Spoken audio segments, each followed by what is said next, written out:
A very warm welcome to West Ham Unofficial, and it is that time of the year once again. It's the annual, it'll be a bit weird if it wasn't annual, West Ham Unofficial Christmas party, where we're going to try our very hardest to talk about anything but football and everything about Christmas. Do you know what? This is my second favourite show of the year. My first favourite show, that's the birthday show, because that's when it's all about me. This is only slightly about me tonight. I am only joking. I hope you are all well. Thank you very much indeed for joining me. Well, what a year 2024 has been, full of ups and downs both on and off the pitch. We've seen a new manager at West Ham, a new era, and more of the same, predictably. But yeah, hello to everybody joining us. I hope you are all well. Daniel, thanks for joining us. Usual suspect. Hope you are well. Leslie, Merry Christmas to you, fathead. Absolutely. Miss Hammer, thank you very much for joining us over a festive. Yes, I've got the Christmas jumper on. I'll be honest, I don't know how long this is going to last, because it's starting to rub on my skin on my neck, and it's really annoying me. So this might not last very long, but I've gave it a go. Pete, thanks so much indeed for joining us as well. Nothing says Merry Christmas like the Spuds getting thrashed at home. Very good indeed. Peter, I hope you are well. So the running order tonight consists of, well, guests. We are going to have a load of guests coming up and joining us before 9 o'clock, and then our regulars. We're going to have we have Nigel, Mike, and Gary, I think, joining us after that to round off and cap off. We're going to do the Secret Santa at a later date due to logistical problems, but yeah, we're going to round off the year until Christmas, even though we're going to do the preview for Southampton on Christmas Eve. But that's besides the point. This is the Christmas show, and the fun starts here. Right, the Mickey taken out of me started already. Jake, that £7.50 at the services has meant you can't afford a haircut. I don't need a haircut. I'm quite okay, thank you. And yes, I'm sure that won't be the last of the Mickey taking out of me. Right, first guests, a fantastic guest, I must add, as well. John Ratomski, of course, from Iron Supporting Food Banks and an overall legend. John, how are you? Jake, good to be back. Happy Christmas to you and the family. I'm good. I'm all right. Good. Absolutely. Merry Christmas to you. First person in, and the first person with the Christmas jumper. So the first thing to say is I admire that, because yeah, we've told people Christmas jumpers tonight, and no doubt, you know, we'll have some slacking. So it's good for you to keep it up at the start. I commend you for that to start with. There's a story behind it, though, Jake. Is there? It's a gift from the club. It's my first Christmas present of the year. When the players came over a couple of weeks ago to do the players project with us, they said, you've got to wear one of these. There you go. And so I had to wear it, and then here we go. I've got it now for Christmas. So so you didn't tell me before it was a freebie after I sat here and commended you for a minute. You took it like that. See? It's the only freebie I've ever had from them. So very good. Take it whilst you can, John. Yeah, exactly. Absolutely. Yeah, very good indeed. I mean, what a year it's been, John. Just give us a little bit in terms of 2024 for Iron Supporting Food Banks. Let's start with that. So yeah, how has it been? Give us a little bit of a summary. Has it been a positive year? It's grown. You know, everyone's aware of how much worse situation's got for people with food banks and fuel costs and all the rest, and the cost of living going up. We were quite surprised on reflection now compared to a year ago. Last year we handled about £57,000 of food, and that was all donations from West Ham fans coming to the match and a few just giving and so on. Right now we're on about 80,000 for the end of this year, from January to now, and again that's all come from the fans donating on a match day and online, and it just shows, you know, how much more interest there is, how much the fans care, how, you know, those that can look around and just see how people are struggling who weren't maybe a year ago, and it's the fact that the fans can do something to help that in a small way. Absolutely, yeah, and no, that's really positive to hear, and it's carrying on and you're continuing through the difficult time to help people as best you can. Now, of course, we are reaching Christmas, so of course I have a few questions that are going to be chucked out to guests this evening, a few controversies around Christmas, so we're going to get everyone's thoughts on them. Now, the first one, John, my most important one. Not because I baked 120 of them at Greg's today and I can't stand them. But John, are you a mince pie man or not? Yes, I am. Oh yeah, yeah, yeah. We've done the survey, bought from different supermarkets, and yeah, we've got our favourite right now. Wow. And which one's that? Say which one? Yeah, That's Sainsbury's. Sainsbury's. Yeah. Got to Sainsbury's. go There we with go. them. That's my Yeah, well, recommendation. I mean, if anyone's short of some mince pies, I baked 120 of them at Greg's today. So get yourself down to Bruton, get yourself to Greg's, and there's plenty of them. Now, I'm not a fan, John. I'm not. I'm really not a fan. It's an age thing, Jake. It's got to be. Is it? You know, as you get older, you'll realise what you've been missing. But you've got time on your hands. Time on my hands is something that I have. Indeed. There we go. That's the first one of the night. I'll write that down. There is the first one. Fathead. Well done. We'll see how many more of those you can slot in the next 3 hours. Shall we hit the like button if you haven't already? Absolutely, Miss Hamrat. Thank you very much indeed. Celebrated 1 year less than 21 times 3 yesterday. Your birthday, Peter. Happy birthday. A man that brings the jokes when I can't to West Ham Unofficial. Thank you very much indeed. And I hope you had a fantastic birthday.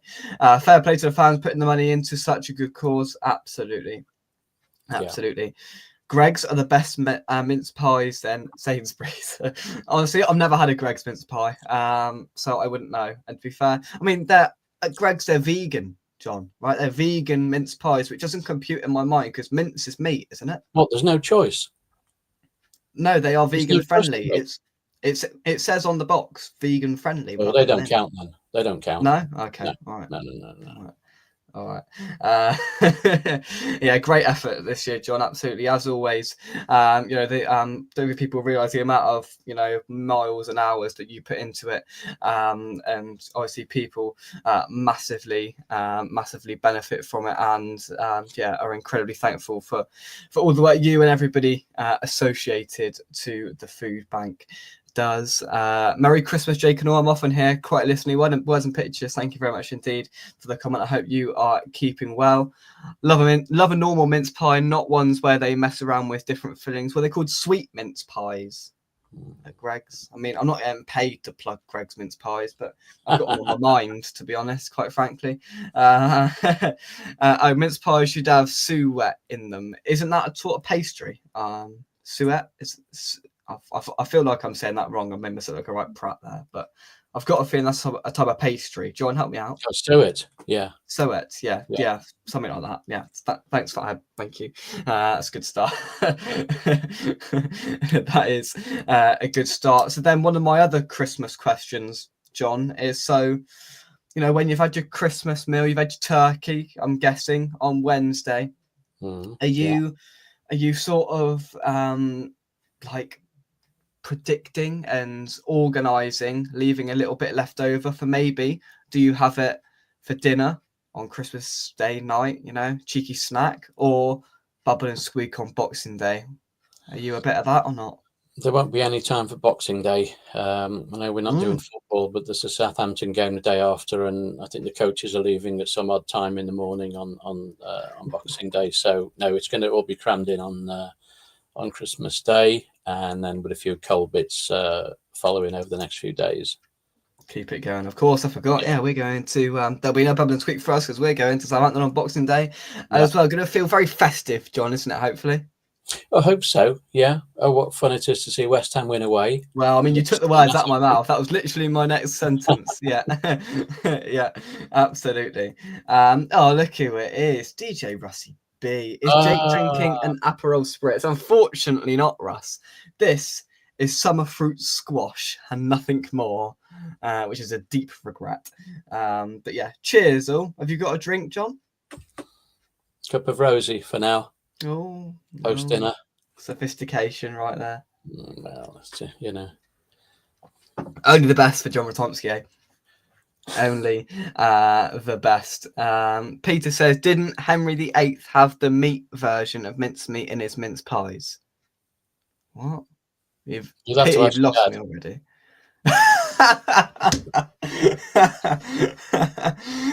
I sense there's a joke there, but I sense it's gone straight over my head.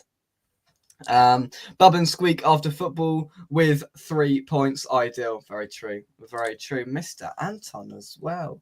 Look at him there. Look with Anton as well. Yeah. with Kevin Nolan. Let's make that a bit bigger. Right? Let's make that. I think it's that one makes it bigger. There we go. Look. All right. Look at those two geezers there. Look. Anton and Kevin Nolan. There we go. There we go. Hope you're well, Anton. Thank you very much indeed for joining us. Did you say a cup of tea or a cup of rosé? I thought you said rosé. Rosie Lee. Tea, yeah. Oh, tea. I think like rosé wine. What in this? Well, Okay, I did sort of bat an eyelid to start with. I was like, really? But I was like, okay, I'll go with it. Whatever. It's Christmas, hey? It's Christmas. Yeah, well, that's waiting after. Summer fruits you've changed. Have I? What did I drink before? Russ. Aperol spritz before? And I was like 15. I don't know. Right, let's have a look here. Peter says, thought you would be on the baby chams by now. Honestly, no, I should have the mick taken out of me on it. Oh no, I got 3 hours of this, John. Right, 3 hours of undermining from my. They're not even fans. They're just viewers that view to take the mick out of me. What I've got to deal with. Jake on the heavy stuff, tell me about it. Honestly, tell me about it. I've got this. I've got some Lindor over there, right? It's a good life. It's a good life. Yes, mince pies started as a meat version. Well, I thought, yeah, because it's mince meat, isn't it? Mince meat. You have a mince meat and mince pies, but Greg's have defied all odds. And gone for sweet, vegan-friendly mince pies. Wow. I wouldn't even want to taste them, really. I think I'm a traditionalist, but maybe like your dad, we're of a certain age. John, I am going to get you one. They're about 80p, so by Greg's discount, that's like 40p. I'm going to get you one. I'm going to bring it to you on Boxing Day, and I'm gonna see whether. Yeah, we'll give it a go. Maybe we'll film it as well for the laugh. So, very good. It's slang. Yeah, I'm sure it is. I can't remember what you're on about, but I'm sure it is. Merry Christmas. A glass of milk. We are fans. Well, I'm glad to see. Jake had a day on the beer in Bath yesterday. Right, let's just specify one thing to start with. Right, I did not have a drop yesterday. Right, we walked. Right, John, get this right. We walked into a pub in Bath. Right. And Dad said, hello, mate, can I have a pint of Peroni and half a lemonade? And the bloke looked at me and looked at Dan and went, he can't have the Peroni. And of course, do you really think that my dad is going to walk into a pub, right, order a pint of Peroni and give that to me and stand there with half a lemonade? Well, why was it in Bath and not your hometown? Is that because you didn't want to be recognised? Well, no, it's because, we've got to leave. We've got to leave little old Bruton at some point. We can't stay there the whole time. Jake doesn't mince his words. Oh dear me. No sore head. No sore head. On that note, we have another guest who's hopefully going to instill a bit of professionalism and no Mickey taking into proceedings. He's shaking his head, which doesn't fill me with any confidence whatsoever. It's only Danny Fender bowling. Danny, how are you, mate? I'm very well, thank you, Jake, and Merry Christmas to everyone. Merry Christmas to you. Are you in the Christmas spirit, mate? I'm a bit hungover. I've just literally stuffed my face with loads of cheese, biscuits, ham, and olives. That's the spirit. Wow. That is the Christmas spirit. I like it. I mean, we were just having the annual conversation, Danny, about mince pies. Yes or no? Definitely not. Can't stand them. See, I like Danny. See, I knew there was a reason I liked him. Yeah. There you go. Yeah. It's not because of my good looks, is it, Jake? Let's face it. Professionalism. Oh, I'm off then. Well, I mean, this is what you get here in droves, right? Professionalism. What more could you want, quite frankly? Tinsel that's tinseling. Yeah. Christmas. I mean, Danny, you're lacking a Christmas jumper. I've got a West Ham shirt on. Okay, that makes up for it slightly. Okay, I'll deal with that. struggling all day. I'm trying to do this because I was sitting down, completely forgot, and I was sitting there with the missus watching the Grinch. Do I need to turn this round the other way, Jake, the camera? No, that's perfect like that. That's perfect like that. All right. It's wobbling about a bit on my knee. No, it's okay. It's absolutely fine. See, it adds to the professionalism that I bring That to really this. does, doesn't it? It does. Yeah, All that wobbling and shaking. absolutely. Absolutely. Right, let's talk about football for a second. Have we got a footballing highlight for 2024, gentlemen? John? Oh, I've sprung that on you a bit there, haven't I? I'll tell you what, yeah, Newcastle away the other week Oh, was yeah. absolutely brilliant. 2 days up there enjoying the hospitality, and it's funny because we arrived there at 9 o'clock on the day of the game, so we had the whole day to tour around, and we spoke with so many Toon fans during the day, on the train, on the buses, even on a ferry. One guy, even because we were wearing the club badge, one guy even pulled over in his car to chat football. It was incredible. I've never seen that kind of reception. I think 24 hours later, after we beat them, it was a bit of a different story because I think they were expecting a walkover. But what a night! The atmosphere was fantastic. We took so many there. I think we sold out.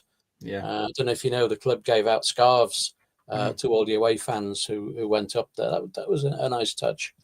But the whole game, the way we played, that was a highlight for me. And then you think we've turned a corner here, and then away at Leicester the week later, back to old habits. So yeah, they were the highs and lows within a short space of time for me. Absolutely. Danny, have you got a moment that sticks out to you this year?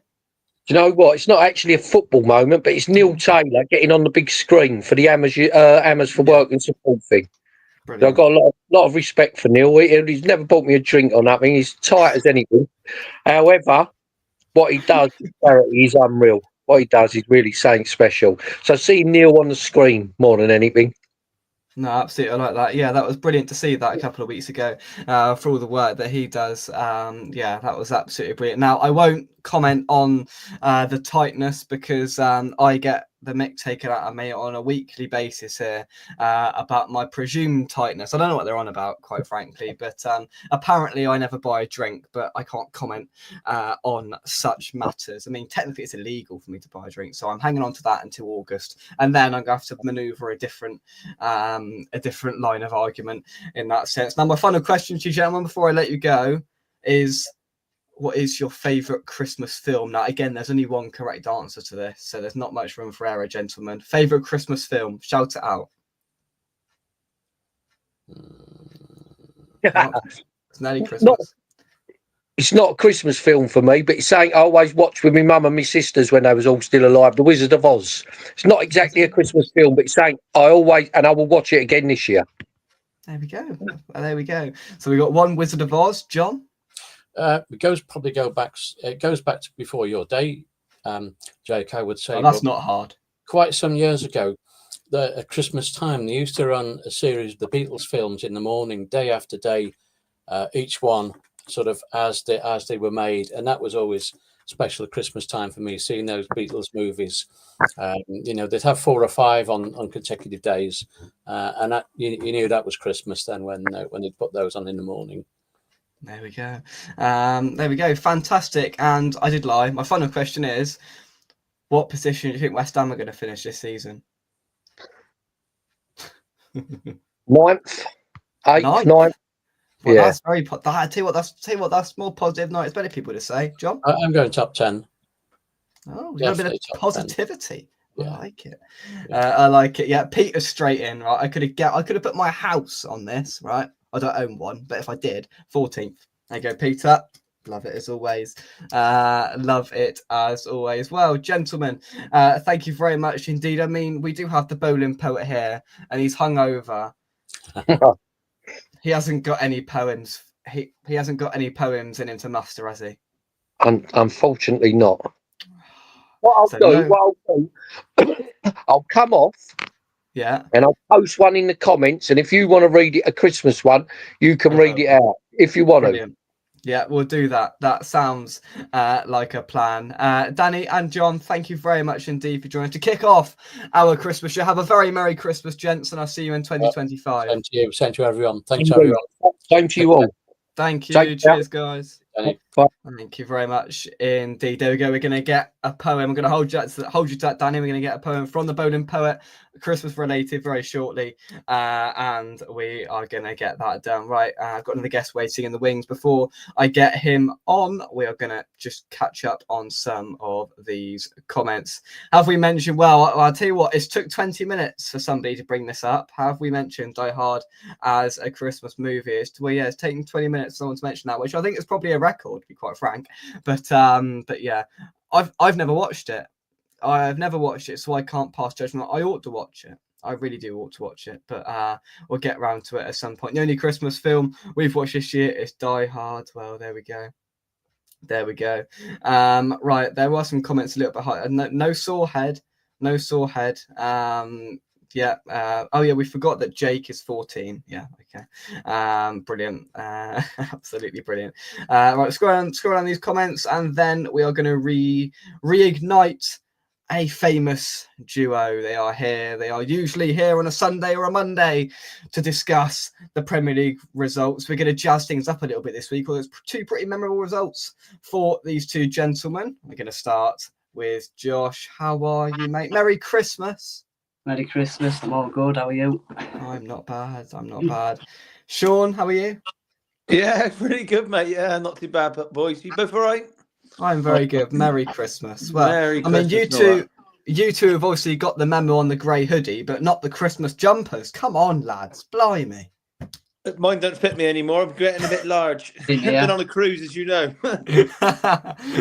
Very good. Firstly, how was your cruise, Sean? Loved it, mate. Yeah, I couldn't fault it at all. Really enjoyed it. Good stuff. Wow, I mean, we're going to jazz things up to an extent this week. We're not going to go through results and do all that malarkey. We're going to have some fun, right? And we're going to do some Premier League predictions and come back to them in May. Sean doesn't quite seem ready for this, but we're going to do it anyway. And we're going to do all the Christmas stuff as well. So we've got 8 minutes. Right. First of all, 3 to go down. The 3 that come up. So we're going Southampton. Who else came up? Ipswich and Leicester. And Leicester. So that's Sean's 3. Josh? I'm going to go Southampton, Leicester and Wolves. Wolves. Have they appointed a new manager yet? I don't know. Yeah. They sacked O'Neill, didn't they? They have. Yeah. Right. We got Portuguese on him. Well, that's the first difference. There we go. So we'll come back to that at the end of the season. Next is the world famous, right? Absolutely brilliant, prestigious Europa Conference League spot. 7th. Who's it going to? Josh? I'll say Newcastle. Newcastle. Okay. All right, I don't mind that. Now, Sean, you're a big lover of the Conference League. Who are you going to put in there? The league table's just out of madness, isn't it? You look at it in 2 weeks and swing it completely. I want to chuck in one of these not little club, that's harsh to say. One of these clubs that are like sort of surprised us a little bit. I would like to see Bournemouth hang on for it. I thought you'd say that. Yeah, Bournemouth. Yeah. Absolutely up to 5th with their magnificent win at Old Trafford. 2 3-0 victories in successive years at the Theatre of Dreams for Andoni Iraola. Yeah, Bournemouth is the team I would have said. I would agree with Sean in the extent of it will be Southampton, Ipswich and Leicester that go back down. So I'll go up first. I'll spring it up on myself. The next one for the 2 in Europa League. Now I don't want to offend anyone here. I reckon in the Europa League, I think it'll be Man United will get one of them. And I'm going to... I don't know, actually. This is hard. I don't like putting questions on myself. I just ask them. I don't like answering them. I'm stuck between your 2 clubs. I am. I don't know. I'm going to stick my head out and go Manchester United 6th, Tottenham 5th. Sean? I'll go Newcastle. I think they might get one. Ooh, They haven't got Europe, have they? They're not in Europe this year. No. So I think that might hang it on for him. Oh, tricky. I need league table in front of me, really. You want the league table? Okay. Put it this way, I don't think Villa or Tottenham are getting a European spot. Really? So there you go. So I don't. Do you not think Tottenham are going to finish top 7? I can't. I got loads of excuses for Ange, and mainly it is us having like 6, 7, 10 players out or whatever. But the tactics are still a little bit naive sometimes, and I think Champions League will take it. Don't think Villa's league form has been great until the weekend, has it? And I think the Champions League might take him out. But I don't want to put either of them twos in, but I'm trying to think of who I'm forgetting. So here you are. Look, I'll tell you who you're forgetting. Right, there you go. Not Forest. Yeah, let me have a little look. I'll tell you what. I will go. This is dragging on, I know. I'll probably go put Villa in just then, maybe. There we go. So Villa and Newcastle, you said, yeah? Yeah. All right. Josh? I'll go Villa and Tottenham. There we go. Villa and Tottenham. Now we head in to the top 4. So we'll leave first. We'll do second, third, and fourth. In no particular order, I'm going to go. Oh, I'll tell you what, this is hard. This sounds like a great idea beforehand, but I'm gonna leave Man City because I don't know. I genuinely don't know. So I'm gonna go. Chelsea will finish top 4. Arsenal will finish top 4. I'll chuck Man City in to be easy. As well, and that obviously leaves my Premier League champions as well. But Sean, I think Man City might cling on the 4th. I don't see them finish anything above that. I agree. I don't think this is a quick fix. I don't think it's just probably a conspiracy theorist. I don't think it's just football based. I've watched them. Well, most of us watched them the last few weeks. On paper, still a brilliant win. I don't think it's. I think at the moment they look like beating like a team 13th and 14th to me. That's what I think. I think Chelsea come third. Yeah. I think they just probably won't have enough experience yet. I think today 0-0 Everton. I know. Well, random stat: Pickford's got more clean sheets than anyone in the league. So this season, believe it or not. So you can't fault Everton. But a game like that, do you know what I mean? 2 years' time, they might win that. I think Liverpool will be hard to stop. I know we're wide open today, but that's the best I've seen them today. They managed. Obviously, they don't seem to have many injuries either. I don't think, not any like serious ones. They managed to rest 7 midweek on Wednesday. We had to go full strength Thursday and today. Do you know what I mean? They're just balancing the squad. They look lethal today. I thought. Do you know what I mean? As soon as we got a goal back, I think it went 2-1. They scored within about 30 seconds.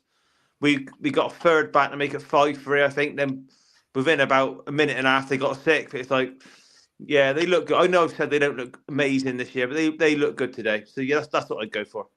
Absolutely. Josh? Yeah, I'll probably go Arsenal in second, Chelsea in third, and Man City 4th. I think Liverpool are going to win it now after today. Just, 7 points if they're in the game now, and I don't think Arsenal look the same team. I don't think Chelsea had experience enough yet, so probably have to go with that.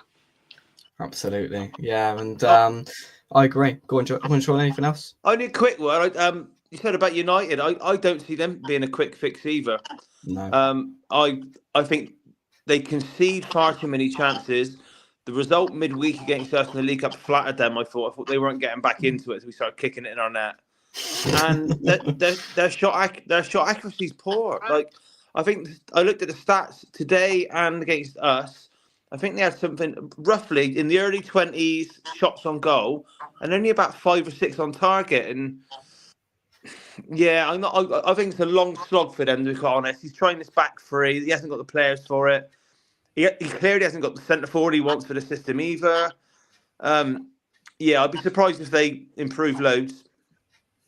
There we go. Well, we've managed to agree on something, all of us. Liverpool to win the league title, and those are our informed Premier League predictions a little way under halfway through the season. Now, that is our football chat done for 2024, gents. I mean, there might be a round that show in between Christmas and New Year. We don't know, but that might well be it. So now the most important questions I have to pose are, firstly, mince pies, yes or no?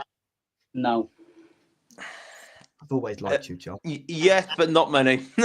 Oh, okay. So Sean's a passive. I won't go passive looking mince for pie them, but if fan. they're offered, I won't say no. Oh, there we go. So Sean don't mind a mince pie if offered.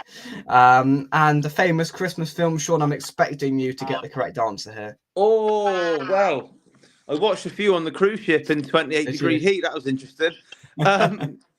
We've watched a few this year. Not some of the naff ones my wife watched on Channel 5, but we did watch National Lampoon's Christmas Vacation. That's always one of my favourites, that is. Oh, we watched Bad Santa the other day as well. That's very good. Wow, I thought you were going to go with the classic there, Sean, but you avoided it. What was that, Muppets Christmas Carol? No. Or Santa Claus the movie? Elf? No, come on. Home Alone? Thank you very much. Controversial opinion, I also watched on the cruise ship. Home Alone 2 is the better of the two films. The sequel in New York. A lot of people have that opinion, yeah. I don't disagree. I'm going to say that. I don't disagree. Josh, favourite Christmas film? Definitely Home Alone, and I do think Home Alone's better than Home Alone 2 as well. I think they're both good, but I'd say the first one's still just better. Oh, there we go. See, that's not the first time that Sean and Josh have disagreed this year on the Premier League round that show. See, there's a reason I've always liked Josh. Don't like mince pies. Home Alone's his famous Christmas film. You cannot have it any better. You've answered that as if you knew what I wanted you to say, and my tinsel's falling off. Do we like the outfit, gentlemen? I thought you'd get a better colour tinsel to match the top. Well, it is matching, sort of. It's the best I could do. Come on. You're not following your own club enough this year. That's what it is. Oh, I see how it is. Well, you should have been up there with your balloons this afternoon then, Sean, shouldn't you? Don't get me started on that. No, we ain't getting into that. This is a Christmas show, Christ. Yeah, no, not the time for that. Well, thank you very much indeed, gentlemen. You have been fantastic this year on our Premier League Roundup show. Here's to 2025, and yeah, I tell you what, I should have looked how many Roundup shows we've done in this calendar year. I should imagine quite a few. Well, you think must be 30 odd, more than that. Yeah, 25 to 30, I'd imagine, something like that. 25 to 30, yeah. I've got a question for you two boys to finish this off, so you can have a little laugh. Go on then. Bear in mind where Tottenham are in the League Cup and who we've got to play in the semi-final. Will Tottenham win a trophy in 2025? Don't be silly. Josh? You know what? I'm going to say yeah, because they're in the Europa League as well, aren't they? So... Right. We don't need to listen to that. Josh, you were doing so well. No, I think when you look at they're in a cup semi-final and they're in Europa League, I'm just going to say, why not? A chance. We've got to get by the mighty Tamworth in the FA Cup yet. So FA Cup as well. So you've got a chance. Yeah. And you're a new manager, but you've definitely got a chance. All right, then a simple yes, no. Sean, do you think Tottenham are going to win a trophy in 2025? No, I don't. No, I don't. No, I just think we're just a bit too open. Even when we got everyone back, because we're missing some big players, don't forget. Big players are missing. Still just a bit too open. It's a shame because we got a couple of players that I think are in banging form. In Kulusevski, I think he gets in most teams this season. And I think Solanke's been a top drawer centre-forward signing as well. Even when he doesn't score, he's been very good. Holds it up, works hard. Yeah, so it's a shame. But it's these inverted fullbacks, so I can't get my head around it. The worst part of Tottenham winning a trophy would be the constant, for weeks, having to listen to Jamie O'Hara rabbit on about how amazing Tottenham are. Honestly, could you imagine if Tottenham get to a final? Jamie O'Hara will be there on TalkSport with Cundy. He'll be there. Go, we're going to win it. We're going to win it. It ain't going to happen, Sean, is it? Well, put it this way. When the draw was made for the League Cup, There was. I would have took anyone. There's no easy tie really. Yeah. It's all Newcastle got to play for, so they're going to be tough as well. But as soon as the draw come out as Liverpool, Tottenham fans look straight away. If we beat them, we've probably got a final with Arsenal, and how unbearable would that be? That would be. Do you imagine that? I don't honestly even think I'd watch it. Could you imagine that? That's you don't want that. Like you think you've got a rivalry with us. Do you know what I mean? You don't want that. Remember it was the Manchester Derby in the FA Cup final the other year, wasn't it? And it didn't really seem very hostile or a lot of needles. Like I don't know if the game's gone soft, but if Tottenham drew Chelsea or Arsenal in an FA Cup final or a League Cup final, it wouldn't be pretty. Do you know what I mean? You could see it now already, Josh, can't you? Carabao Cup final on Sky, Peter Drury, Gary Neville, Spurs versus Arsenal. It would be one for the record books. It would be good. But it would be tough to get past Liverpool in the semi-finals. To say I didn't know that's who they were playing. Yeah. Yeah, we got first legs at Anfield. Second legs at Anfield, sorry. So that's not good either. And then we're missing Maddison and Sarr suspended for the first leg. So there we go. And I don't even think we got many of the injured back for the first leg either. So it's not pretty. Well, there we go. So my final question is, have either of you at hand got any Christmas related jokes to make me laugh? No. No? No, I forget jokes as soon as I hear them. That means you haven't heard any good jokes then. And you know what? I've tried to wrap my brains for like football names relating to Christmas, and I can't do it. We'll get there in the end. But no, yeah, thank you very much indeed. Josh, Sean sprung us a question there. Have you got a question for us? And whilst I let you think about that, I'll take some comments whilst I let you think about that. Right, where did we get to? We'll scroll. We've got Danny Fenn's poem that we'll read out very shortly. There is a little dig at Spurs in there, of course. I mean, it'd be rude not to, wouldn't it? But no, where did we get to? Right, Josh, have I stalled enough? I'm just going to say, where do you think both your teams will finish in the league? 16th. No.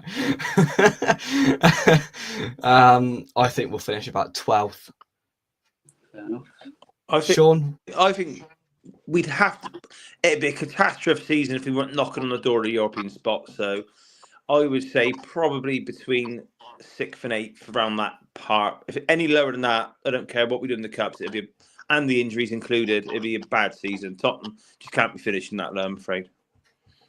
Very good. Very good. Right, for the final time this year, Josh and Sean, thank you very much indeed for joining me. I will see you in 2024. Have a very Merry Christmas, and don't be silly. Tottenham aren't winning the trophy next year, Sean. Don't even think about it.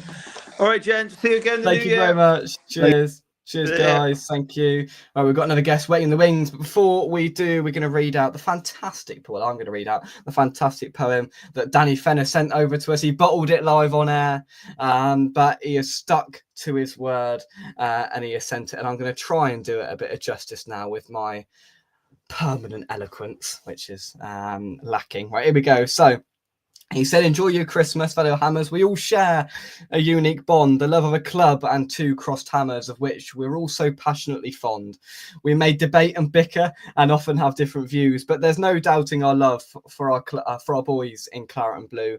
We're well known for our loyalty and for making a deafening noise up and down the country in support of our boys. I have a feeling in my bones 2025 is going to be our year. We're going to lift a trophy and celebrate with a party and a beer. That's not beer.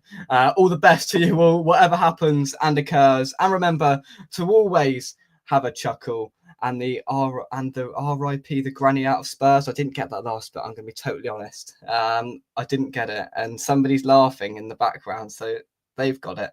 I didn't get it. And I'm not going to ask questions because I've got a feeling I may know what it's about. But on that fantastic note, Danny Fenn, thank you very much indeed for that.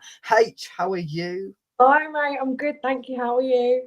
Not too bad. Not too bad. Well, you are lacking a Christmas jumper, but you do have a West Ham piece of clothing on. So you've passed. Thank you. You've passed. Very good. How are you? You all right? If I like it. Pardon?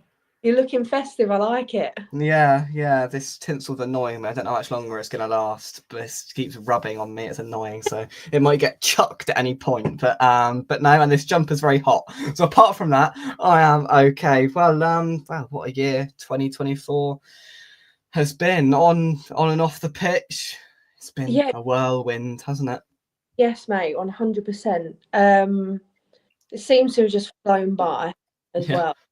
And I feel like I get caught in this blur of what was a season year and what was a year. And just like even as far back as like the Prague final now, like you're thinking like how long ago that feels.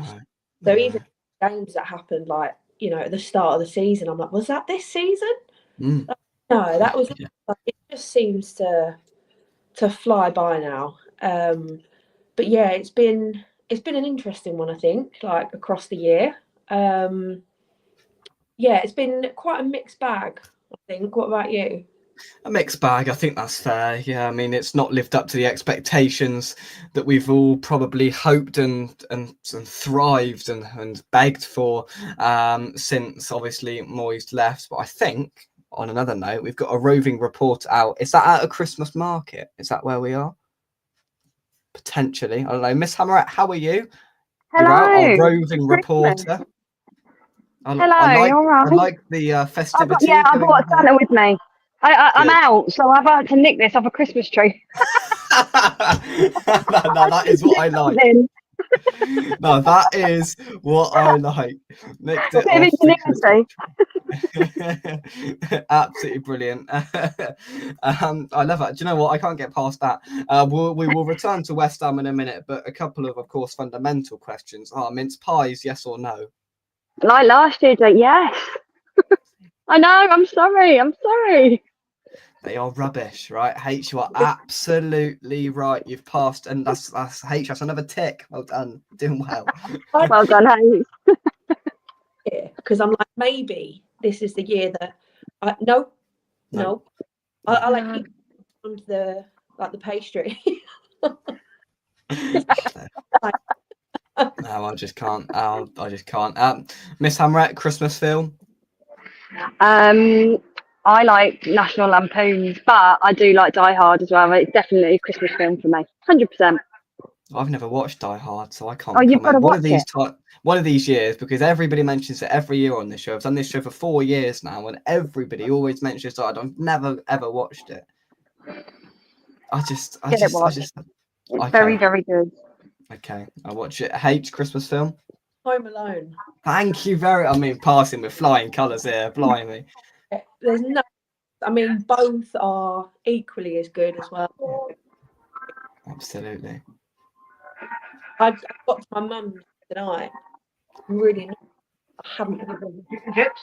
Like Christmas hasn't started, so that and I think it's close with Love Actually. I do love Love Actually. Oh. But again, is that a Christmas film or is it just set at Christmas time? I don't really. But they do a lot of because it's Christmas, blah blah blah blah. So it's got to be Home Alone. It has to be Home Alone. I love it. I absolutely love it. Miss Hammerette, where are you? I'm intrigued. Are you at like a market or are you at a pub? No, I'm in an arcade in Newquay, opposite Sailors. It's in an arcade. There we go. Very good. Very good. Miss Hammerette, I won't keep you for too long, but my final question will be, where are West Ham going to finish come May? It's a tricky one, isn't it? With the fixtures we've got coming up, definitely Southampton has to be a 3-pointer. It's got to be, but then obviously Liverpool and then City. It's a tricky one. I'd like to think maybe, like you said, Jake, 12th. That would be nice. It would be great if we could say top 10, but I'm just a bit dubious about it. Be great. We'll see. Dubious is the word, absolutely. Miss Hammer, thank you very much indeed for joining me. I'll let you put that Christmas thing back on the Christmas tree. I will do, yeah. He'll go back on the Christmas tree now. I'll not take him home with me. Have a great Christmas. Take care. Have a great Christmas. Thank you very much.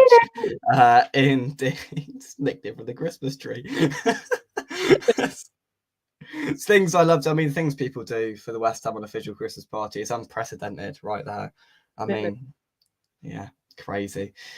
But no, in terms of the West Ham, it's just a bit depletive. Is that a word? It is now. deflating is probably the better word to use. And yeah, when I posed the question earlier, where do you think you'll finish, the first thing that came to mind is just 12th. Like I can't see us breaking the top 10. No, me neither. I don't think like with the way the table is, because I mean, obviously we have a lot to answer for, and we've got to be held accountable for where we finish. But looking at everybody else as well, like, you know, there's going to be a lot of not relying on other people's results, but it's going to play a factor into where you finish, right? So I think it's not unrealistic, mate. I think 12th is quite a good shout. And, you know, to say anything, you know, anything above, like not above that is disappointing. I don't know. I really don't. Like, I think 12th, 11th, 10th is probably a push, but all respectable for how we've been playing.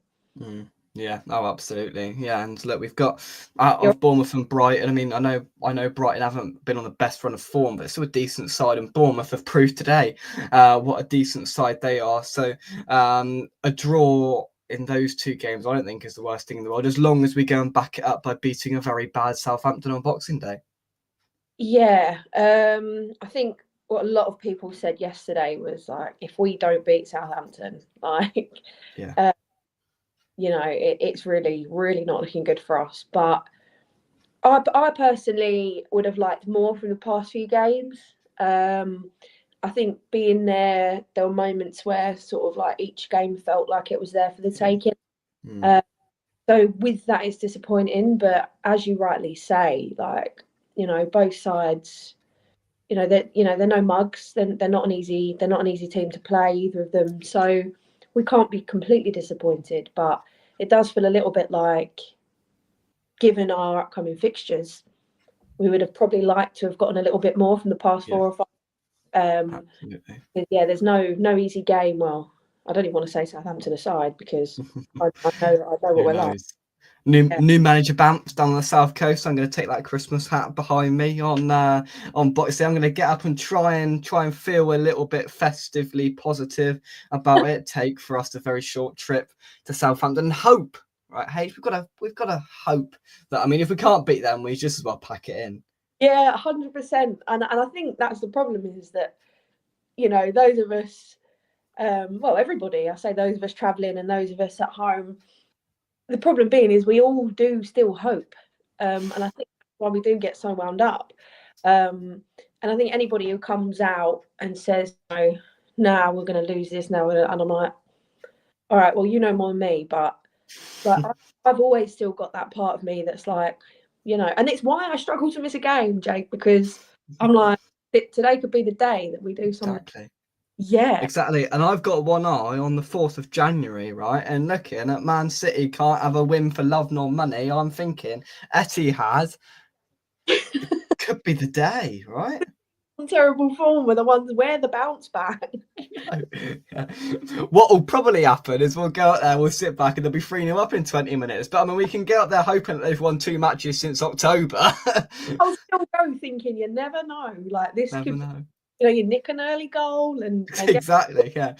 You keep it tight for 20, and then honestly.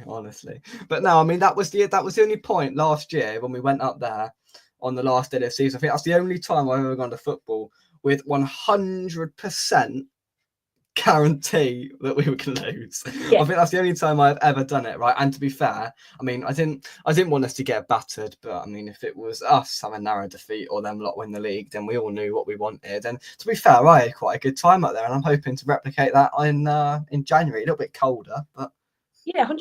That's what it's all about, mate. At the end of the day, like, especially those, you know, end of season games, and yeah, there was nothing really wrong for us. And you know, it was nice to see some, like, you know, winning celebrations and stuff. It's always good to witness that. And I think we have quite a good relationship with their fans. Yeah.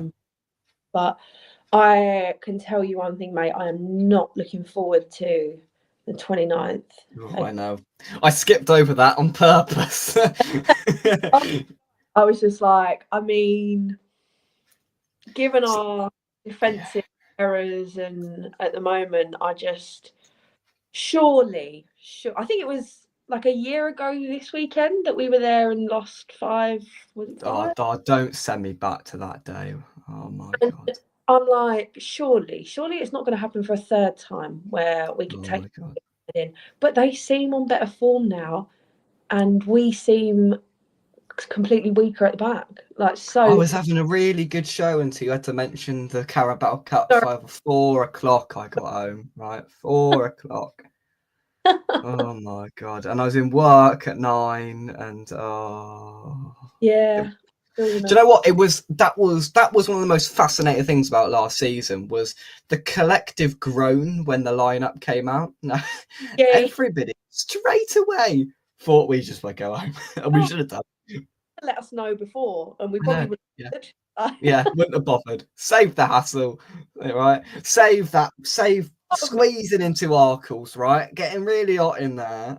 It would have just saved so much hassle. Not there anymore. I'm straight on the concourse. Yeah. Straight to my seat and straight out, because I limit my period of suffering. Like, I quite like to, but don't get me wrong, the journey and the bit before the game, that always cushions the blow for what we then watch for 90 Exactly. It does.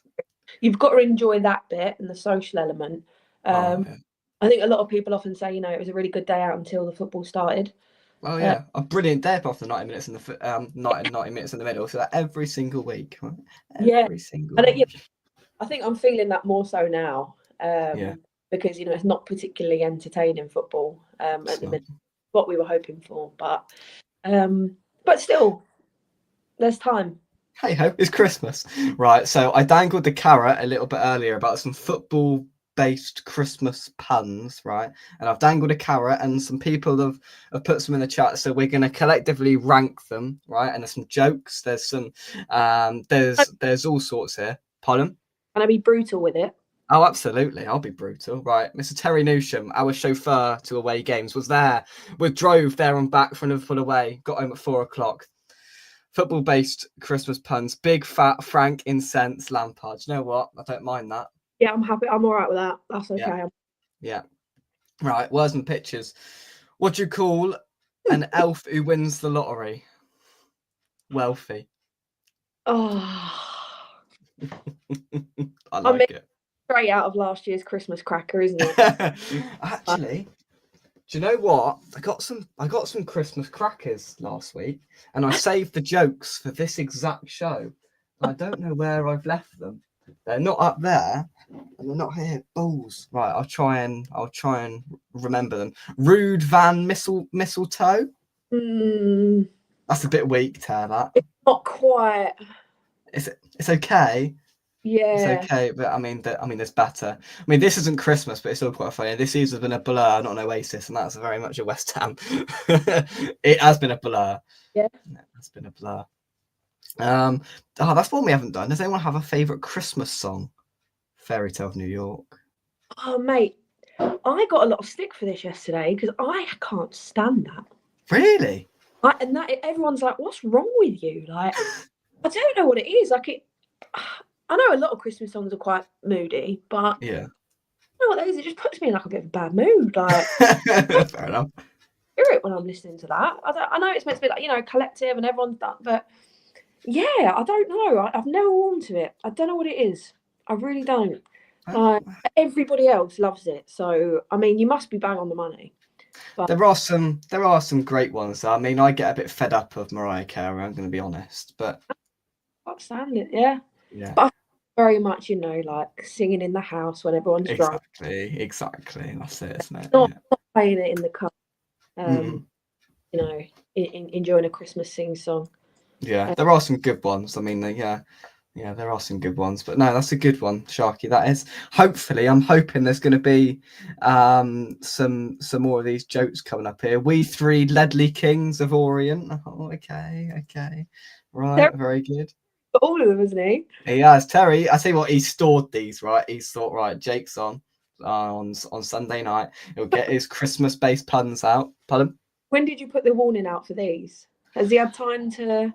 Oh, well, Do you know what? I said the warning about 25 minutes ago, but I reckon he's been planning this for quite some time, and I reckon there's a free Terry. Keep them coming. We need some more West Ham related ones, Terry. We do need some more West Ham related ones. Fatty says, when did you last try mince pie, Jake? Like you thought they had meat. What doesn't mince pies have meat in? Mince meat? No. Mate, I can't even back you up on that one. No. I'd like to give you some support there, but that's a stinker. Is it? Oh, right. I haven't got a clue. I've never had one. No, but can confirm there's no meat in it, mate. If it was, what's mint? Oh, well, I'd be all over it. Well, you learn something new every day, don't you? Honestly, I boxed 120 of them today. No judgment. Well, there we go. Well, I mean, come on. Mince. I mean, I've never had one, so I don't think I ever will. But yeah, mince pies have a sweet taste to them, do they? I don't know. They go great with a cup of rosy, do they? I find them too, like, it's just weird, like a bit of a weird consistency, a bit of a weird flavour. Yeah, no, I'm same with Christmas pudding. Like, I feel like people who like mince pies like Christmas pudding. I've never had Christmas pudding either. It's not. It's just got to be something chocolate, hasn't it? Really, please, thank you. Yeah, like, it's not worth trying, mate. If you've never tried it, probably don't bother. I won't bother. Okay, I'll take your word for it. Yeah, there we go. That's that job done. Right, Peter feels very incensed about this. He's used capital letters for all of it. I think most people thought we would struggle with players coming in and leaving and getting a new manager no one wanted. I think that's pretty fair. I think that is pretty fair. Right. Now, this is something I feel very passionately about. Who doesn't have a Yorkshire pudding with their Christmas roast dinner? Now, the Yorkshire pudding is the best part, right, of Yorkshire pudding is the best, right? No, I love a Yorkshire pudding, and I'm flabbergasted when I see a roast without a Yorkshire pudding. I'll be honest, I didn't realise that people didn't have them with. Well, yeah, I went out for a meal last week, turkey. There was no Yorkshire pudding on the plate. I was bemused. I was like, well, where's it? Every roast dinner. I know. The only rule I know that some people make is like with your sauce, right? Like, yeah, your mint sauce is for lamb, blah, blah, blah. But even then, I'm going to allow people to have whatever they want because exactly. But I thought Yorkshire pudding was, the same as having roast potatoes, mate. Like, it's just a core component. Just is what it is, really, isn't it? Yeah, absolutely. About a goalkeeper. That's all I'm saying. I mean, it's just non-negotiable. I can't actually comprehend not having a Yorkshire pudding on a roast. Why would you not want to put a big Yorkshire pudding? Have it first, scoop it up with the gravy. Got to be first. I eat it first. It's my favourite thing. Scoop it up with the gravy. Right, get some gravy. Pour it. I love gravy. Got as much gravy as possible. Pour it on there. Beautiful. All right. It may be controversial here. I feel like a lot of our Christmas choices have been pretty good. We've been on the same page, but I'm a bit funny about gravy on my Yorkshire puddings. I don't like it when people absolutely drown them. So it's like soggy. Okay. Yeah, no, like the middle bit, fine, but but I need that crispy edge. No, I agree. Actually, yeah, I do. Yeah. Just all over the top. Like, if I go out for a roast, I'm like, come on, like, spare me some Yorkshire pudding. Like, don't just drown. No. Very, very important to me and you. So absolutely. Do you know what? I do agree. There has still got to be the crisp to the Yorkshire pudding on the top as well, but it's got to have the sort of weighing up of the crisp and the gravy, and it's just so good. Make me hungry now. I've got my Lindor advent calendar there that I haven't eaten yet for the day. I thought I should leave it there, and if I'm ever hungry at one point, I can just have it. And honestly, a Yorkshire pudding. Someone should create a Yorkshire pudding advent calendar, right? And I'll be there in a heartbeat. I'm not quite sure how that works. Same, but it sounds good. Yeah, I mean, all sorts of different ones with like alcohol and stuff. Exactly. Now. Yeah. I saw one that was like pork scratchings. Yeah, like, exactly. But yeah, I'm not sure how a Yorkshire's one would work. But yeah, you should just make that like a new snack. Like when some people have crisps and dip. Maybe you should have like Yorkshires and gravy. Seeing that is on my wavelength, right? Well, when we go on a cruise, right, in the buffet at lunchtime, if they've got a Yorkshire pudding, I will full well go into the buffet after I've eaten my lunch. If I have pizza by the pool, I will go into the buffet and I'll get a Yorkshire pudding and I'll just eat the Yorkshire pudding with gravy, right? And I get looked at like I'm the worst person in the world, but Yorkshire pudding as a snack should be normalised. I'm not against it. I'm here for you for that. Like, I'll support you in that cause. Absolutely. Wow. Fantastic. Christmas, but Yorkshire pudding is for life. Not just It is. It is. Most of my jokes aren't for your young ears, Jake. I've probably heard worse, Peter. I'll be honest. Go to the football, don't you? Pardon? Go to the football, don't you? Exactly. I go to the football. I mean, yeah, I do go to the football. Oh my lord. Santa is here. I'm just trying to work out who that is. Right, somebody's just joined as Santa, and I can't work out who it is. And they're waving. I like to. Pardon? Are they in full Santa get up? Full Santa gear, and I'm trying to work out who it is, but I'm trying to see through that. Right, should I just press the button? Let them in. Right. Oh, what's it say? Go on, no, put that back up. Nice list. Okay, right. Who else? Hello, Santa. Oh, oh, oh, oh, oh. Good evening, young Jake Cox. That's young Jake Cox I see there. That isn't Mr. Terry Newsham. Merry Christmas, everybody. It's Terry Newsham. Oh my God. I've got a couple of things I've got to look at. The first thing is this. Go on then. Let me look at my nice list. Okay. Right, let me see. Cox. There's a lot of cocks in Somerset.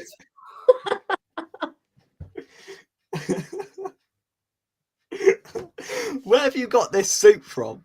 There's quite a few cocks in Devon as well. Come on, it's nearly Christmas, Santa. Come on. Where was he gone? Oh, Santa's had technical problems. Just wanted to lay that joke out there, and he did, and he's gone. Yeah. Okay. Oh my God. List. Well, I spent many an hour in the back of Terry Newsham's car and going to away days and back. Well, I never thought I'd see him turn up in a Santa suit on the show. Do you know what? I know most things that happen here on this channel, obviously, but that took me by surprise. And he's gone. Where's he gone? Santa's had technical problems. Oh, here comes Santa again. H, you ready? Here we go. Right, Santa, what happened there? Terrible signal in the North Pole. I had some problems with my jingle bell. Come on, Santa, it's nearly Christmas. Anything else?